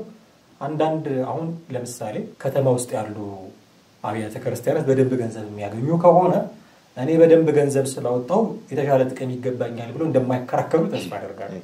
ደግሞ ምን ጥቅም ነው የምትለው? ከመመኑ የሰበሰብከው ገንዘብ ነው አፍተረው። ይሄ ገንዘብ ገጠር ላሉት አብያተ ክርስቲያናት እንዴት ነው የሚዳረሰው የሚል ነገር ማስቀመጥ አለበት። ማኔጅ ካደረግነው ገንዘቡ ይበቃል። ከዛ ውጭ ግን ዝም ብሎ እንደው ቤተክርስቲያን አባካኝም አይደለችም። እውነቱን ለመናገር እንድንኖር የምትመክረንም እንደው ቁጥብ የሆነ ህይወት ነው እንድንኖር የምትመክረን። እንደው የገዳማውያኑን አባቶች ህይወት የነሱን መስለን እንድንኖርም ነው የምታስተምረን። ገዳማውያን እንዴት ነው የሚኖሩት? ቁጥብ የሆነ ኑሮ ነው የሚኖሩት። ታራሚ ናቸው እንደምታውቀው። ለአንደበታቸው ቁጥብ ናቸው፣ ለአኗኗራቸውም ቁጥብ ናቸው። በቀን አንዴ የማይበሉ አሉ። ምግብ አስቀምጠው ጸሎት አድርገው መብላት ስላለባቸው ምግብ አስቀምጠው እየጸለዩ በዛው የጾም ሰዓት የሚደርስባቸው በዛው የሚጾሙ አሉ። የነሱን ህይወት ኑሩ ብላ የምታስተምር ቤተክርስቲያን ገንዘብን እንዴት ነው ሚስማኔጅ የምታደርገው? መዝረክረክ አለበት ወይ? ማንም እየተነሳ ህንፃ እያስያዘ ገንዘብ መበደር ደረጃ መድረስ አለበት? ቤተክርስቲያን እኮ ያላት ሀብት ከመበደር አልፎ ማበደር የምትችልበት ደረጃ ነው ያለው። ስለዚህ ያለውን ነገር በስነ ስርዓት ማኔጅ ካደረገን ያንን ማሳለጥ የሚችል ሲስተም ከዘረጋን ልመና የሚባል ነገር ላይኖር ይችላል ብዬ አስባለሁ ቁርጠኛ ከሆነ። ከዛ ግን የምንሰራቸው የልማት ስራዎች በቃ ቁጥብ መሆን አለበት። ዝም ብሎ እየተነሱ ህንፃ መገንባት። አንዳንድ ጊዜ ህንፃ ያላቸው ደብሮች ሌላ ህንፃ ለመገንባት ምዕመኑን ነው የሚለምኑት። ያ ህንፃ ምንድነው የሚሰራው? ገቢ ያመጣል እኮ መቼም ይታወቃል። አዲስ አበባ ውስጥ ቤት ኪራይ ስንት እንደሆነ፣ ሱቅ ስንት እንደሚከራይ ይታወቃል። ያ የካህናቱን ደሞዝ መክፈል አይችልም። ያ የቤተክርስቲያኒቱን የልማት ስራዎች ማስኬድ አይችልም።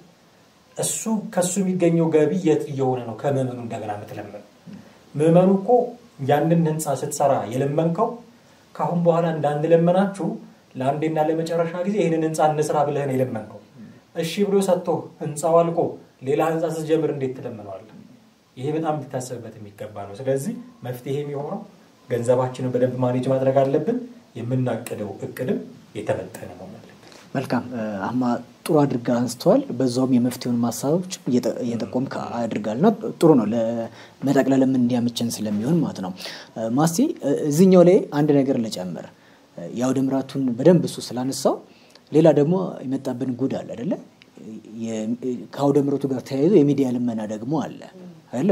በደንብ አሁን ላይ እንዳንድ የቤተክርስቲያን ፈተና በሚመስል አይነት መልኩ ይሄ የመጣው መጀመሪያው ስናነሳው የጎዳና ላይ ልመናን ስናነሳ ምክንያቶቹ እንዳነሳናቸው ሁሉ ያም አይነት ምክንያቶች ስላለ ነው። እነኛ ምንጠቅሳቸውን አይነት ገዳማት ምንጠቅሳቸው አይነት የገጠር ደብራት መነሻ በማድረግ ነው እነኚህ የሚሆኑት። ግን አሁን በክብረ በዓሎችም እዚህም ያሉትንም ጨምሮ የአውደ ምሕረቱ ልመና ዲጂታላይዝድም ሆኗል። እሱንም እንደዛው እንድታዩ። ያው መቼም ዘመኑ ዲጂታል ስለሆነ ልመናው ዲጂታል ይሁን በዛ እንምጣ በሚል ይመስለኛል። በነገራችን ላይ ምናልባት ቀደም ሲል የተነሳው ሐሳብ ላይ የሆነ ነገር ብዬ ማለት በጣም ደስ ይለኛል። ማለት አሁን ቤተክርስቲያን ልንሰራ ነው ብር አዋጡ እንደው የእናት ነው። ዞሮ ዞሮ አብያተ ክርስቲያናት ከምዕመናን በሚመጣ ምዕመናን ባላቸው ተሳትፎ ስለሆነ የሚሰራው። ሱቅ ልንሰራ ነው ብር አምጡ ግን ምን ማለት ነው? ሱቅ ልንገነባ ነው እንደዚህ ልናረግ ነው ማለት ይሄ በጣም ያሳፍራል። በነገራችን ላይ ቤተክርስቲያን ምዕመኖቿ ያሉበትን የኢኮኖሚ ሁኔታ ማወቅ መቻል አለባት። በእርግጥ ይገባኛል ቤተክርስቲያናችን በአንድም ሆነ በሌላ መልኩ በውስጥም በውጭም በተለይ የውስጡ ፈተናዋ በጣም እየፈተናትና የሆነ አይደል በመሄድና ባለመሄድ ውስጥ በመንገዳገድ ውስጥ እንዳደረጋት ይሰማኛል። በዛ ምክንያት ስለ ምዕመኖቿ የሚገዳት አይነት ቤተክርስቲያን እየሆነች ነው ወይ የሚል ጥያቄ እንድናነሳ ያደርገናል። ብዙ ነገሮች አሁን ይለመናል። ጥሩ ነው ቤተክርስቲያን ለመስራት ግን ሱቅ ልንገነባ ነው ብር አምጡ፣ ህንጻ ልንገነባ ነው ብር አምጡ፣ ለካህናት ደሞዝ ልንጨምር ነው ብር አምጡ፣ ሌላም በጣም ብዙ ብር አምጡ የሚባልባቸው እልፍ ምክንያቶች ይፈጠራሉ። በየጊዜው በቃ አዳዲስ ምክንያቶች አውደ ምሕረት ላይ ገንዘብ ለመለመን ምክንያቶች ይደረደራሉ። ይሄ ለምዕመናን ካለማሰብ ነው። በነገራችን ላይ ምዕመናን አሁን ላይ በብዙ በማመን ባለማመን ውስጥ አይደል ያለው ችግር እኮ በመኖርና ባለመኖር ውስጥ ያለ ምዕመን ነው። እረፍት መስጠት አለባት ቤተክርስቲያን ለምእመኖቿ ከበቂ በላይ እኮ እንሰማለን እኮ ብር አይደል 17 ሚሊዮን ብር ጠፋ ተብሎ አንድ ደብር ላይ እኮ የት እንደገባ ስቲል አልታወቀም ሰማነው እንጂ የት ገባ ጉዳዩ በህግ ሄደምናውን እኮ የሚታወቅ ነገር እኮ የለም በሚሊዮን ደረጃ ይመዘበራል በአድባራትና በገዳማት በቤተክርስቲያናት ኢቭን ወደ ላይ አስተዳደሩም ስትመጣ ማለት ነው በጣም ብዙ ሚሊዮን ብሮች ይመዘበራሉ በሺዎች አይደለም በሚሊዮን ብሮች ደረጃ ነው ሲመዘበር ሲዘረፍ እንደዚህ የምትሰማው ማለት ነው የሙዳይ ምጽዋት ብር ይሰበሰባል ከዛ በኋላ የት ነው የሚሄደው ብለህ እኮ መጠየቅ መቻል አለበት በጣም ብዙ ሚሊዮን ብር በአንድ ንግስ ላይ ሊሰበሰብ ይችላል ከዛ የተሰበሰበው የት ነው የሚሄደው ከዛም ይቀነጫጨባል አንድ ያው ደምረት ጉባኤ ላይ ስንት ለአንድ ያው ደምረት ጉባኤ ለአንድ ምሽት ስንት ብር ነው እየወጣለ አግባብ ነው ወይ የሚል ጥያቄ እንድታነሳም እኮ ያደርጋል ጉባኤያት ጥሩ ናቸው ግን ከጉባኤው በላይ ገንዘቡ ይበልጣል ማለት በጣም የተጋነነ ወጪ ማለት ነው አሁን እንዲሁ ለምነን ነው መናመጣው ተብሎ እኮ ብር መባከም መቻል የለበት ነገ መስጠት የማይችል ምእመን ሊሆን ይችላል በቃ መጥቶ ሳልሞ ከመሄድ የዘለለ አስራቱን ማያወጣ መስጠት የማይችል በቃ ሲጠየቅ መስጠት የማይችል ምእመን ሊሆን ይችላል ምክንያቱም ያለንበት የሀገሪቱ የኢኮኖሚ ሁኔታ እንደዛ እንደሆነ ሊያደርግ ይችላል ስለዚህ በጣም በጥንቃቄ መጓዝ ያስፈልጋል ማለት ነው ይሄ የሚመዘበረው ሙስናው አሁን እኮ ዓለም ላይ ማንሰማው በመንግስት መዋቅር ደረጃ የማይሰሙ የገንዘብ ቅሌቶች ነው በደብራት ላይ ወደ ላይ ስትወጣ በመዋቅር ውስጥ እየሰማ ቤተክርስቲያኒቱ መዋቅር ውስጥ እየሰማን ያለ ነው ማለት ነው የሚያስደነግጡ ስለ ሙስና ኃጢያትነትና ልክ አይደለኝነት የምታስተምር ቤተክርስቲያን ውስጧ ያሉ አስተዳዳሪዎችና የአስተዳደር ክፍል አካላት ግን ሌላ ቦታ በማይሰማ ሁኔታ በሙስና ተጨማልቀው ከዛው አይጠየቁ ተጠያቂነት በዛ ላይ የለም ገንዘቦች ይመጣሉ ይጣፋል ይመዘበራል ግን የሚጠይቃቸው የለምና ምእመን ካለው ላይ እየሰጠ ማለት ከልጆቹ ዳቦ ነጥቆ የሚሰጥን ምእመን ገንዘብ በዚህ ልክ መመዝበር አግባብነቱ አይታየኝም ማለት ምናልባት ሰው ላይ ጠይቅ ይችላል እግዚአብሔር ግን ይጠይቃል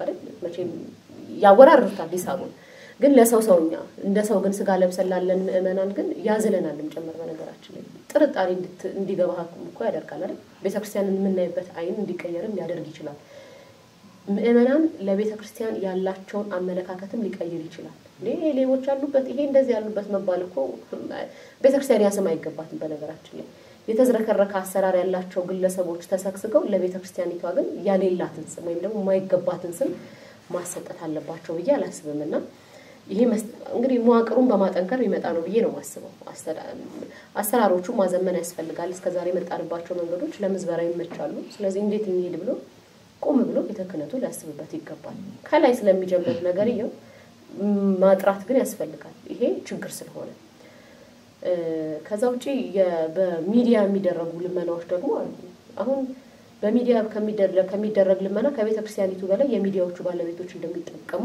ይገባኛል እንደዛ ነው የሚሰማኝ በነገራችን ላይ ምን ሰማቸው ነገሮችም እኮ አሉ አይደል አሁን እንዲህ በግልጽ ማናወራቸው ምናልባት ግን ጊዜ የሚገልጣቸው ማለት ነው ከሚሰበሰብ ገንዘብ ምን ያህል በትክክል ለሚሰበሰብለት ደብር ይደርሳል ምን ያህል ፐርሰንቱ ሚዲያ ወስዶ ነው ምን ያህል ነው የሚሰጣቸው ምናምን የሚለው በራሱ ያጠይቃል በሚዲያ ገንዘብ ሰብስበው ቀርቶብኛል የሚሉኮ አብያተ ክርስቲያናትና በተለየ ክፍለ ሀገር ደብራት በጣም ብዙ ናቸው በከሌ ሚዲያ የተሰበሰበ በከሌ አካውንት የተሰበሰበ መገናኛ ብዙሃን ነው ሚዲያ ያላቸው ሰዎች እንግዲህ አድባራቱና ገዳማቱ ያላቸውን መንገድ በሙሉ ተጠቅመው ይለምናሉ በቃ አምጡ አሰሩ እንዲ ምናምን አድርጉ ሊሉ ይችላሉ ያላቸው የቤተክርስቲያን ልጆች ናቸው ብሎ ሊሆን ይችላል መገናኛ ብዙሃን የቤተክርስቲያን ናቸው ተብሎ ሊሆን ይችላል በተለይ ይሄ ማህበራዊ ትስስር ገጹን በመጠቀም ሰፋፊ የገንዘብ ማሰባሰብ ስራዎች ይካሄዳሉ በዛ ግን በትክክል አብያተ ክርስቲያናቱ ተጠቅመዋል ሁሉ ጊዜ ከተሰበሰበ ገንዘብ ጀርባ የሆነ ሰው አጨበርብሯል ይባላል የሆነ ሰው አካውንት ውስጥ ይኛል የወሰድከውን ብር አምጣ ምናምን እየተባለ ይሄ በሚዲያ ላይ ምልልስ ሲደረግ ይሰማል መረጃ አለን እናወጣለን እንደዚህ የሚሉ አይነት ድምጾች እኮ ይሰማሉ እንግዲህ ምናልባት አብያተ ክርስቲያናቱ ያን መንገድ ሊጠቀሙ ይችላሉ ያላቸው ድል ያስለሆነ የቤተ ክርስቲያን ናቸው ልጆች ነው ስለሚያስቡ ለምን በዛ መጡልን አንችልም እንግዲህ ዲጂታል ነው ዘመኑ ሰው ስለዚህ ያለውን አሁን ምናልባት ጎዳና ላይ ቀርቶ ደግሞ ወደፊት ዲጂታል ብቻ ሊሆን ይችላል እንግዲህ ቤተክርስቲያናችን ወይ ደግሞ እንደዚህ ነው ቅዱሳት የሌላቸው ደብሮች ሊለምኑ የሚችሉት ይሄ ማዋጭ ሳይሆን ቀርቶ ሊሆን ይችላል በነገራችን በቃ ምእመኑ ስልችት ተብሎት በየጎዳናው ለሚያያቸው አድባራትና ገዳማት መስጠት አቆሞ ሊሆን ይችላል ያን መንገድ እየተጠቀሙ ያሉት ግን እሱም ቢሆን የቤተክርስቲያን ክብርም አይመጥንም እንደዚህ ሳይኖርና ቤተክርስቲያኒቷ ደግሞ ያላት ልዕልና ባንድም ሆነ በሌላ መልኩ ይነገራል ስለዚህ ቤተክርስቲያን ልዕልናዋን በብዙ መንገድ ልታስጠብቅ ይገባል የግለሰቦች መጠቀሚያ መሆን መቻል የለባትም በመገናኛ ብዙሃን የሚመጡ አንዳንዴ እንትን የሚሉበት መንገድ ማስታወቂያ የሚሰሩበት መንገድ ምናምን በራሱ እኮ ምናልባት ከዚህ በፊት አንስታችሁታል እናንተም ይሄ እኛ ጋር ፈውስ አለ ነው በቃ አምጡና ተፈወሱ አይነት ነገር አድባራትና ገዳማቱ ላይ የሚሰራውን ተአምር እግዚአብሔር የሚያደርገው ባንድ ሆነ በሌላ እግዚአብሔር የሚያደርገውን ተአምር እንደውም ለንግድ እየተጠቀሙበት በቃ እንድናስፋፋ አገልግሎቱ ይሄን ያህል ተአምር እየተደረገ ነው እንዲሰፋ ደግሞ ብራችሁን አምጡና ምን ግዙን ነው በቃ ተአምሩ ግዙን አይነት ማስታወቂያ እና ያ ሰዎችን ሚስሊድ ያደርጋል ነው ወዳሉን አቅጣጫ ያመራል ገንዘቡን ለሚሰበስቡ የመገናኛ ብዙሃን የሶሻል ሚዲያ ባለቤቶቹ ፈተናም ጭምር ነው ይው ገንዘብ ያስታል እኮ አይደል የኃጢአት ስር ነው ተብሎ እኮ ይነገራል አይደል ባንድም ሆነ በሌላ መልኩ ስለዚህ ለመገናኛ ብዙሃኑ ፈተና ነው በያስባለሁ ሚዲያዎቹ ለሚሰራባቸው ሚዲያዎቹ ፈተና ነው በያስባለሁ አንዳንድ ጊዜ ደግሞ በትክክል እነዚህ አድባራት ግን መለመን አለባቸው እንዴ ብለን እንኳን ልመናቸው ተሰማ የደነገጥንባቸው አብያተ ክርስቲያናት እንዳሉ ደግሞ መደበቅ አያስፈልግም በሶሻል ሚዲያ ካምፔን የተለያየ የገንዘብ ማስተባሰብ ስራ ሲሰራ አካሌ ቤተ ክርስቲያን እንደዚህ ጣሪያው ተቀዶ አካሌ እንዲህ አይነት ደብር እንደዚህ አይነት ገጠሙ ሲባል ያ ቤተ ክርስቲያን በየአመቱ በመመናን ለመሳለም የሚሄዱ ምእመናን በአንድም ሆነ በሌላ መልኩ የሚያገኛቸው ገቢዎች ይታወቃል ያንዳንድ ደብር ገቢ ይታወቃል በቃ ምእመናን ከሚያደርጉ ነገር ተነስተ ንግሱ ላይ ስትሄድና ይፋም ስለሚሆን ይታወቃልና በእውነት እንደ አንዳንድ ጊዜ የመለመንሱ ሲዞን ነው እንዴ ሚል ጥያቄ እኮ እንድታነሳ ያደርጋል አይገባቸው በቃ የሆኑ ደብራት አሉ በቃ መለመን የሌለባቸው ደብራት ብለን እኮ በውስጣችን እናቃቸዋለን ምክንያቱም የሚያገኙት ገቢ የሚታወቅ ከመእመናን የሚሄድ የስለት ገንዘብ በጣም ብዙ የሆነ ፍሰቱ በጣም ብዙ የገንዘብ ፍሰት ያለባቸው አድባራት መተው ሲለምኑ እነሱ ደግሞ የሚጠቀሙት የማህበራዊ ትስስር ገጹን ይሄ ትልልቅ ተጽዕኖ ፈጣሪ የምትላቸውን ሰዎች ወይም ደግሞ የአርቲስቶችን የመገናኛ ብዙሃን ባለሙያዎችን እና ምኖችን ይጠቀማሉና እነሱን ተጠቅመው የሚያደርጉትን ልመና ስታይ በትክክልም አሁን ግራም ይገባ ደረጃ ላይ ተቆማል ስለዚህ በሚዲያ የሚደረጉ ልመናዎች በራሳቸው ችሎ ፈተና መሆናቸው አይቀርም አንደኛው ፈተና የመመዝበር እድላቸው በጣም ሰፊ ነው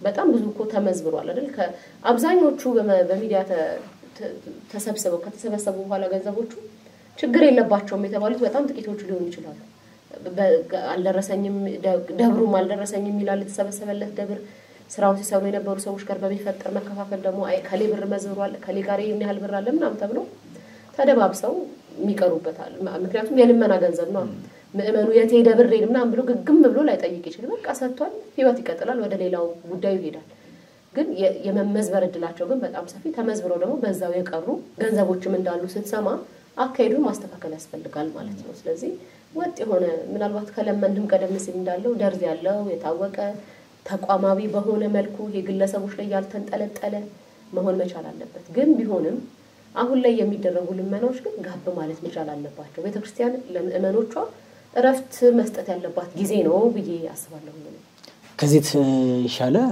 ሐሳቦችን ልጨምር አልችልም ምክንያቱም በደንብ ስለተነሱ በዚህ በዲጂታሉም እንዲሁም ደግሞ በአውደ ምሕረት ልመናዎች ላይ ማለት ነው እነኚህ ነገሮች አንድ ማሳያ ናቸው ካሉብን ክፍተቶች አኳያ ስለዚህ መጨረሻ ላይ መጠቅለያ የምናደርገው ምናት አማን መጨረሻ ላይ የመፍትሄ ሐሳቦችን ሰጥቷል ምናት የሚቀር መፍትሄ ሐሳቦችን ይጨምራልናል ብዬ ተስፋ አድርጋለሁ ከአመታት በፊት ነው ያነበብኩት ምናት ገጽ በገጽ ላስታውሱ ይችላል ወይም ደግሞ ግን የመጽሐፉ ርዕስ የቤተክርስቲያን ፈተናዎች ነው ርዕሱና በዚህ በልደታ ቤተክርስቲያን ላይ የተሰራ ጥናትን ምክንያት አድርጎ ሙሐባው ይመስለኛል ባልተሳሳት የሰራው እንትን አለና እዛ ላይ ከሚያስቀምጣቸው ነገሮች አንዱ ፈተናዎችን ያንዳንዱን ነገሮችን የተሰሩትን ደባዎችን ሌሎች ነገሮችን በሙሉ የሁለቱን ደብር ቤተክርስቲያን ችግሮቹን ካነሳ በኋላ የሚሰጣቸው መፍትሄ ሐሳቦችም አሉ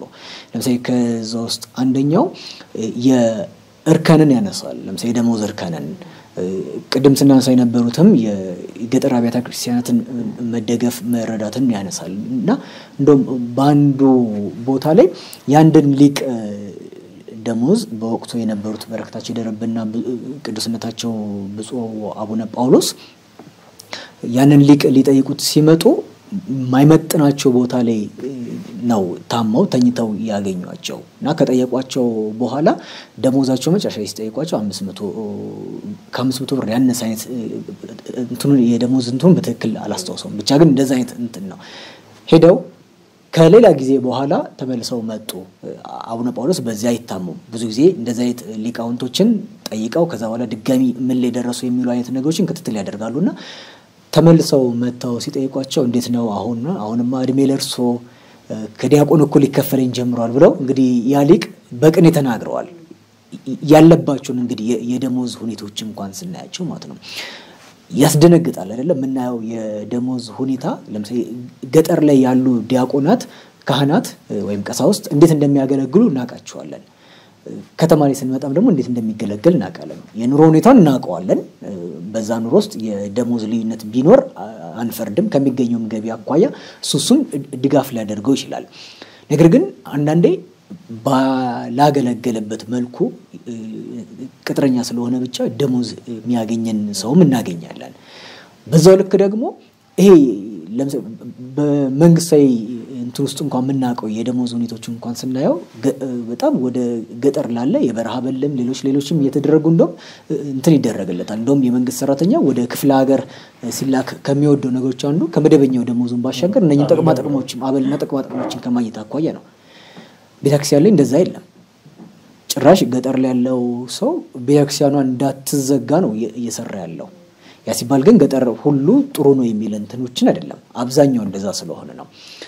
አንዱ መፍትሄ ያነሳው መጽሐፉ ላይ የደሞዝን እርከንን ማስቀመጥ ነው። እነኚህ ነገሮች ስናያቸው ብዙ ይሄ ቅድም አማሃም ማስቲም ስታንሱት የነበረው የመዝረክረክ አይነት ነገሮችን ከምንፈታባቸው ነገሮች አንዱ ማዕከላዊ የሆነ አሰራሮችን ስናመጣ ነውና አንዱ መፍትሄ ያ ነው ብያስባለሁ። እናንተ እሱ ላይም እንዲሁም ደግሞ ሌሎችም የምትጨምሯቸው መፍትሄ ሀሳቦችን እናድርግና መራገባችንን እናሳርግ። እሺ ምናልባት እኔ የማህበራዊ ሚዲያው ላይ መፍትሄ ብለው ነገር ላስቀምጥና ሌላውን እናንተ ተጠቀልሉታላችሁ። የማህበራዊ ሚዲያው ከአውደ ምሕረቱም ከጎዳናውም ልመና ለመፍትሄ የሚቀል ይመስለኛል። ማህበራዊ ሚዲያ መቼም የምናየው ነገር ስለሆነ እንደው ላለማበላለጥ ስም አንጠራም እንጂ ትምህርቶቻቸው በደንብ በሚሊየን የሚታዩላቸው ኢቭን መምህራን እንዳሉ እናውቃለን፣ ሊቃውንት እንዳሉ እናውቃለን። ስለዚህ ከመለመን ይልቅ እንደው ይህንን ልመና የሚያደርጉ ቤተክርስቲያንን እየተባበርን ነው በሚል ስም ይህን ልመና የቀጥታ ስርጭት የሚያደርጉ ተቋማት የመገናኛ ብዙሃን ተቋማት ማድረግ ቢችሉ ትምህርቶችን ማስተላለፍ አይለምኑ፣ ትምህርቶችን ያስተላልፉ። የቤተክርስቲያኒቱን ታሪክ ቀርጸው አንደኛው እውቀት ነው እኮ የቤተክርስቲያኑ ታሪኩን ማወቅ የዛ ደብር ታሪክን ማወቅ ትልቅ ነገር ነው። እሱን ቀርጸው አስተላልፈው ትምህርቶችን አስተላልፈው የተለያዩ ዶክመንተሪዎችን ቤተክርስቲያን ምእመኑ ማወቅ የሚገባውን ነገር አስተላልፈው ሰው ያንን እንዲያይ ካምፔን ማድረግ ገንዘብ አምጣት ብለው ግን ዝም ብለህ እይ እሱ እኮ ገንዘብ ይቆጥራል። ያንን ታማኝ ነኝ ካልክ በስነ ስርዓት ከዛ ቪዲዮ ያገኘውን ገቢ ለቤተክርስቲያኑ መስጠት ተማነኝ በጣም ብዙ ስራ መስራት ይቻላል። ብዙ እኮ ህይወታቸውን አንድ ተራ ግለሰብ በቲክቶክ ህይወቱን ይቀይር የለን ከአዲስ አበባ ዱባይ እየተመላለሰ ይኖራል እኮ አንድ ተራ ግለሰብ። ካምፔን ማድረግ ከቻልክ ሶሻል ሚዲያውን ተጠቅመህ ልጆቼ ይኸው የለመኑልኝ ነው የምትላቸውን ተጽዕኖ ፈጣሪዎችን ተጠቅመህ በደንብ ካምፔን ማድረግ ከቻልክ ማህበራዊ ሚዲያው ሳትለምን ገንዘብ ማግኛ ማድረግ ትችላለህ። በታየ ቁጥር የሚከፍል ነው ይታወቃል። ውጭ ያሉ ሰዎች በደንብ እንዲያዩ ማበረታታት፣ ሀገር ውስጥ ያሉ ሰዎች ያው እዚህ ሲታይ ብዙ አይቆጥርም ቪፒኤን ማብራት አለብን ይባል ነገር አለ። ማድረግ ካለብህ እሱንም እያደረግ ምክንያቱም ቪፒኤን አብረተህ ብታይ ገንዘብ አይቆጥርም፣ ቤተክርስቲያንን ግን ትጠቅማታለህ። ይሄንን ካምፔን መስራት ነው። ለምን ትለምናለህ? አሁን ቅድም ሲባልም እንደነበረው ላይቭ ልመና ገብተህ ከተለመነው ላይ ለተቋሙ የሚሆን ድርሻ ቀንሰህ እዛ ላስተባበሩት ሰዎች እንደገና እንደው ባይፈልጉ እንኳን እንደው ኮሚሽን ባይፈልጉ እንኳን ምግብ መጠጥ መቼም ትችላቸዋል። 3 ቀን 4 ቀን ቁጭ ብለው ሲያስተላልፉ ጾማቸውን አይደለም መቼም እና ዝም ብለው እንግዶች ስለሆኑ የላሜ ጣመውን እያልክ እንደው ደስ እንዲላቸው እያልክ የተጋነነም ነገር ልታደርግ ትችላለህ። ያንን ሁሉ ማድረግ አያስፈልግህም ነው ማለት። ይቅረጹ፣ ትምህርቶቻቸው በደንብ የሚታዩላቸው መምህራን አሉ እናውቃለን። ሊቃውንት የዚህን ዘመን ወጣት በሚስብ መልኩ ማስተማር የሚችሉ የሊቃውንት ችግር የለባትም ቤተክርስቲያን እንደምታውቅ ወጣት መምህራን አሏት፣ ሊቃውንት አሏት። እነሱን አስተባብሮ ክፈሉኝ እንደማይሉ ተስፋ እናደርጋለን። እነሱ በስነ ስርዓት ማስተላለፍ ከዛ እሱ እንዲታይ ካምፔን ማድረግ። አሁን ዝም ብለህ ብትፈልግ ዩቲዩብ ላይ ብትፈልግ በሚሊዮን ደረጃ ይታዩላችሁ መምህራን አሉ። የአንድ ሰዓት ትምህርት ካምፔን አድርገህ በ1 ሚሊዮን ቪው ቢታይ ምን ያህል ገንዘብ ምን ያህል ዶላር ይገኛል? 1-2 ቤተክርስቲያን አይሰራልንም? መጠኑን የጠበቀ በአብያተ ምንድነው ገጠር ያሉ ቤተክርስቲያኖችን አይሰራልንም? እዚህ ያለውን ትልልቅ የተጋነነ ላይሰራልን ይችላል። በዚህም የሚዲያ ተቋም ቅድም ከመግባቴ በፊት ዜና ያየው ነበር። አንተ በግልጽ ነግረኝ ነበር።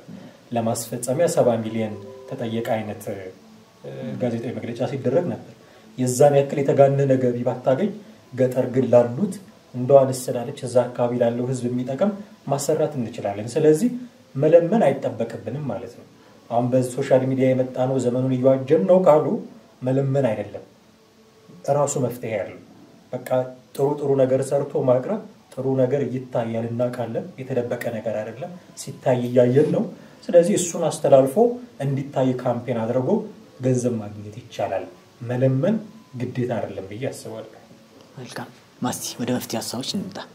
ያው እንግዲህ ቀደም ሲል እንዳለው የቤተክርስቲያን መዋቅራዊ አሰራሯን ማጠንከር አስተዳደራዊ ነገሯ ላይ በደንብ መስራት ያስፈልጋል። እንግዲህ መዋቅሩ አለኮ ይሄ እንትኑ አለ ብቻ ይሄ እንዴት ነው ስኬለተኑ አለ ግን ያን ስጋ ማልበስ ይፈልጋል። የሚሰሩ የቤተክርስቲያን ነገር የሚገዳቸው ማለት ሁሉ የቤተክርስቲያን አገልጋይ የቤተክርስቲያን ነገር ይገደዋል ልንል አንችልም። ቢገደው ይሄን ሁሉ ምዝበራ አንሰማም ነበር። ይሄን ሁሉ አይነት ቀውሶችን አንሰማም ነበር። ስለዚህ መዋቅራዊ አሰራሯን ማጠንከር ተጠያቂ የሚሆኑ ተጠያቂነትን ማስፈን አሁን ግልጽነት ተጠያቂነት የሚባለው ነገር እኛ ቤተክርስቲያን ውስጥ የለም። ገንዘብ ይሰበሰባል ይጠፋል የት ገባ የት ሄደ ምናምን የሚለው ነገር ያን ያህል አይደለም። አንድም ገንዘቡ የሚመጣበት መንገድ ልመና ስለሆነ ይመስለኛል ምንም ገንዘቡ ሲመዘበር ምንም የማይመስልና ሲጠፋ ተጠያቂነት ሊኖር ያ ይመስለኛል። እንዲሁ ዝም ብሎ ምእመን ስለሚሰጥ በቃ ተመዘበረ የሆነ ነገር ቦታ ላይ ሆነ የሚል ያን ያህል ግድ አይሰጥምና ስለዚህ ማዕከላዊ አሰራር ያስፈልጋል። አንዱ 100 ሚሊዮን ብር አውጥቶ ህንጻ ቤተክርስቲያን እየገነባ ደግሞ ጧፍና ዕጣን በማጣት ሳይቀድሱ ስብሐተ እግዚአብሔርን ሳያደርሱ የሚያድሩ አብያተ ክርስቲያናት መኖር መቻል የለባቸው። ቤተክርስቲያን አንዲት ናት። አንዲትነቷን ደግሞ አንደኛ ማሳያ ከመሆን አስተዳደራዊ አንድነትም ያስፈልጋታል። አድባራትና ገዳማትን የሚያስተዳድሩ በየሀገረ ስብከታቸው ያሉ የአብያተ ክርስቲያናትን መጠን ቁጥር ሁኔታ አቅም ማወቅ መቻል አለባቸው። ደረጃ ምን ያህል አብያተ ክርስቲያናት አሉ ያላቸው ሁኔታ እንዴት ነው አገልግሎታቸው እንዴት ነው የሚከውኑት በየጊዜው ይከወናል አልፎ ነው ምንድነው ጥረታቸው ክፍተታቸው የሚለው ነገር ማወቅ ያስፈልጋል። ሀገረ ስብከቱ የሚያስተዳድረው ሀገረ ስብከት ላይ ያለውን የአብያተ ክርስቲያን መጠን ካላወቀ የምእመናን ሁኔታ ካላወቀ ምንድነው የሚሰራው? የሀገረ ስብከት ተጠሪ እያለው ነው የሀገረ ስብከት ጳጳስ መሰል ነገር እያለው ስብሐተ እግዚአብሔር ሳይደርስ ነው የሚያደርገው። ተዘጉ የኛ አብያተ ክርስቲያናት ተዘጉ ማለት እኮ ምንድነው ታዲያ ሀገረ ስብከቱ የሚሰራው? እዛ ያለው አስተዳደር ምንድነው የሚሰራው? ስለዚህ በደንብ አስተዳደራዊ ነገሩን ማጠንከር ያስፈልጋል። መታወቅ አለባቸው። ምን ያህል አብያተ ክርስቲያናት ነው ያሉት? በየሀገሪቱ በየአቅጣጫው ያሉት ምን ያህል ናቸው? ምን አይነት ሁኔታ ላይ ነው የሚገኙት? ምንድነው የሚያስፈልጋቸው የሚለውን ነገር ማወቅ መቻል ያስፈልጋል። ዞሮ ግን ማዕከላዊ አሰራር ቤተክርስቲያን ያስፈልጋታል። ይሄ በየቦታው የጎበዝ አለቃ የበዛባት ቤተክርስቲያን ሆናለች። በቃ የሆነ ቦታ ላይ በጣም ፈርጣማ የሆነ ሀገረ ስብከት መሪ ያለበት የሆነ ነገር አለ። ደብራት በራሳቸው የሚያንቀሳቅሷቸው ገንዘቦች በጣም ብዙ ናቸው። ለሀገረ ስብከታቸው ወይም ደግሞ ለሀገረ ስብከታቸው ይልካሉ የተወሰነ በፐርሰንት ይላካል።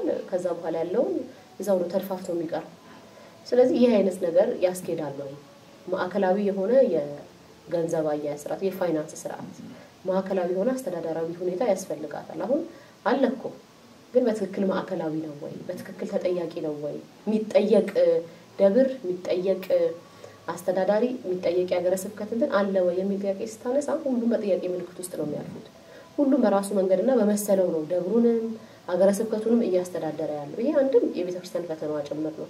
መዋቅሩ ያለ መጠንከሩ ማሳያ ነው። የሚፈራ የበላይ አካል አለመኖሩ ማሳያ ነው። ስለዚህ ለመዋቅሩ ተገዥ መሆን መቻል አለባቸው። ዞሮ የቤተክርስቲያን ስለሆኑ እኮ ነው ምእመንም አንስቶ ገንዘቡን የሚሰጣቸው የቤተክርስቲያን ናቸው ብሎ ስለሚያስብ ነው። ስለዚህ ለቤተክርስቲያኒቷ ስርዓት መገዛት መቻል አለባቸው። የቤተክርስቲያኒቷን ክብር ማስጠበቅ መቻል አለባቸው። በተለይ ሁላችንም ለቤተክርስቲያን ዘብነን አይደል? በአንድም ሆነ በሌላ መልኩ መጽናኛ ከተማችን ናት ቤተክርስቲያን።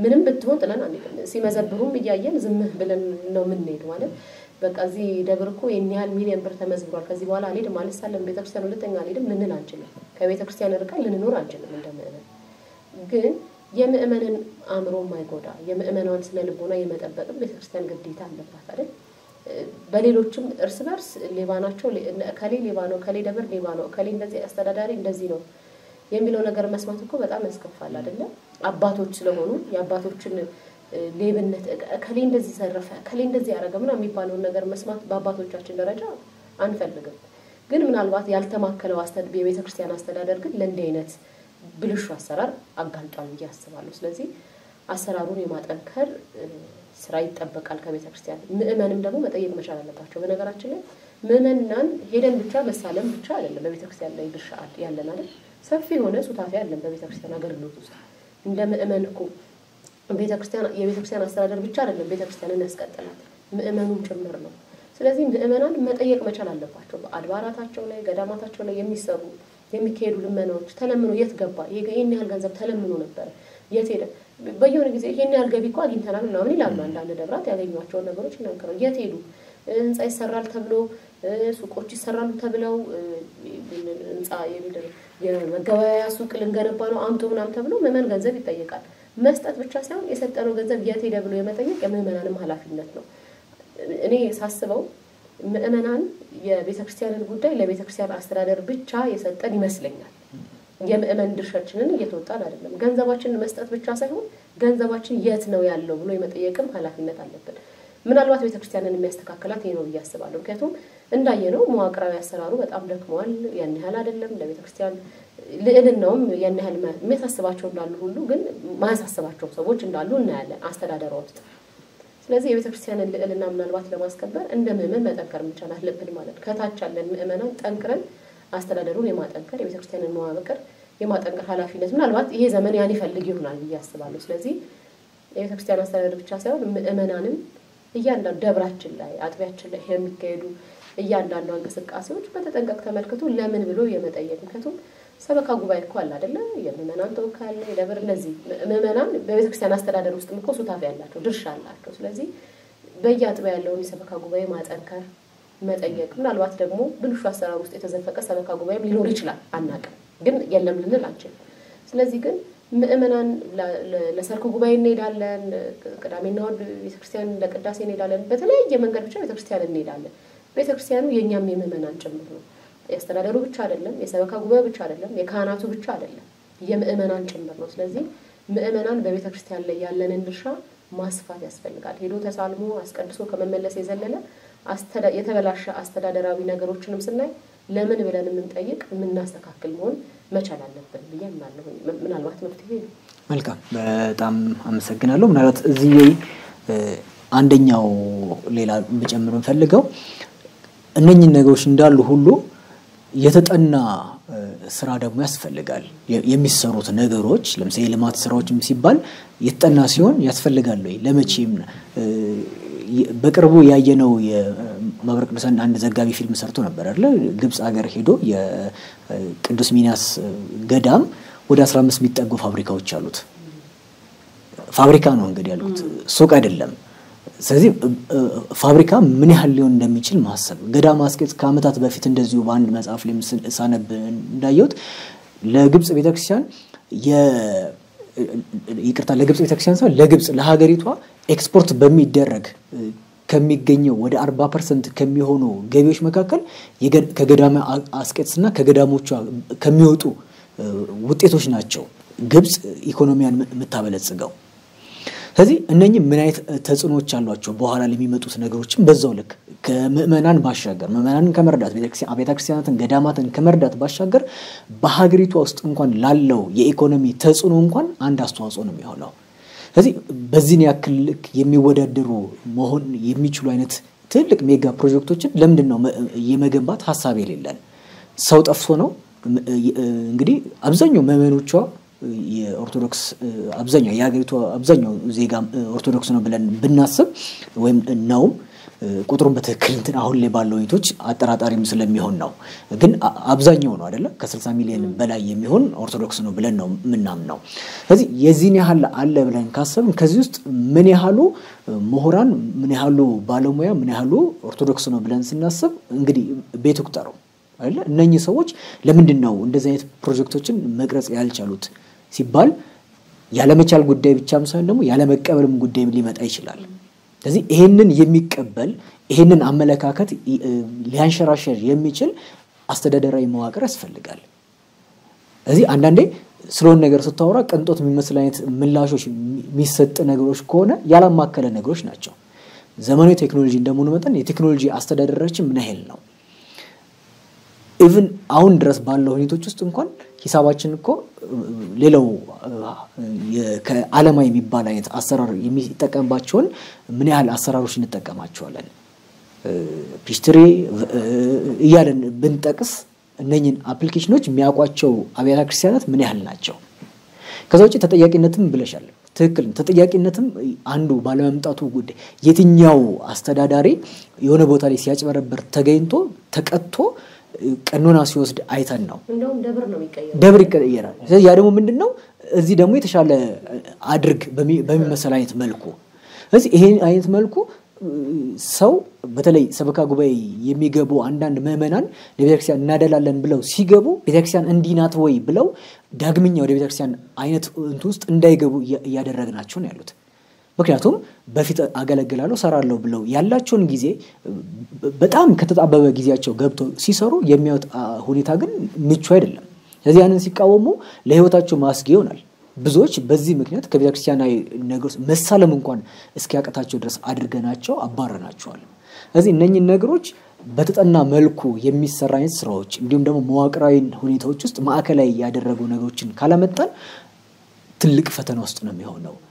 በትክክል ደግሞ አሁን ባለው ሁኔታዎች ውስጥ እንደ ትናንትናው ያለ መመን አይደለም ያለን ስለዚህ ምላሽ የሚሰጥ አይነት መመን እየመጣ ነው ያለው ትንሽ ጭላንጭል ያሳየ ነው ነገ ከነጎዲያ ደግሞ ከሶሻል ሚዲያ መጨቃጨቅ ይወጣና አዳባይ ላይ ወጥቶ የሚናገር መመን ፍል ለፊት እየመጣ ነው ያለው ስለዚህ ያንን ልናው ያስፈልጋል በያስባለሁ ጥሩ ውይይት አድርገናል አማሃም እንዲሁም ማስተዋልም ከልብ አመሰግናለሁ ቀጣይ ደግሞ በሌላ ርዕሰ ጉዳይ ገናኝ ይሆናል ተመልካቾቻችን እስካሁን ድረስ ከኛ ጋር ስለነበራችሁ ከልብ እናመሰግናለን በአውደ ተዋህዶ የሚነሱ ሐሳቦችን ሁሉ ጊዜ እንደምንለው ክርስቲያናዊ ስነ ምግባርን በተጠበቀ መልኩ ሐሳባችሁን አስተያየቶቻችሁን እንድትሰጡን እንፈልጋለን ከዛ በዘለለ ለአውደ ተዋህዶ እኔም ሐሳብ ማቅረብ ፈልጋለሁ ሐሳብ አለኝ የምትሉ ካላችሁ እኛን ልታገኙንና ልታነጋግሩን ትችላላችሁ ለዛሬው ግን እስካሁን ድረስ ከኛ ጋር ስለነበራችሁ ከልብ እናመሰግናለን እየተከታተላችሁ ብትገኙት ተዋህዶ ሚዲያ ማዕከል የሚያዘጋጀውን አውደ ተዋህዶ ነው ተዋህዶ ሚዲያ ማዕከል እውነተኛ የተዋህዶ ድምጽ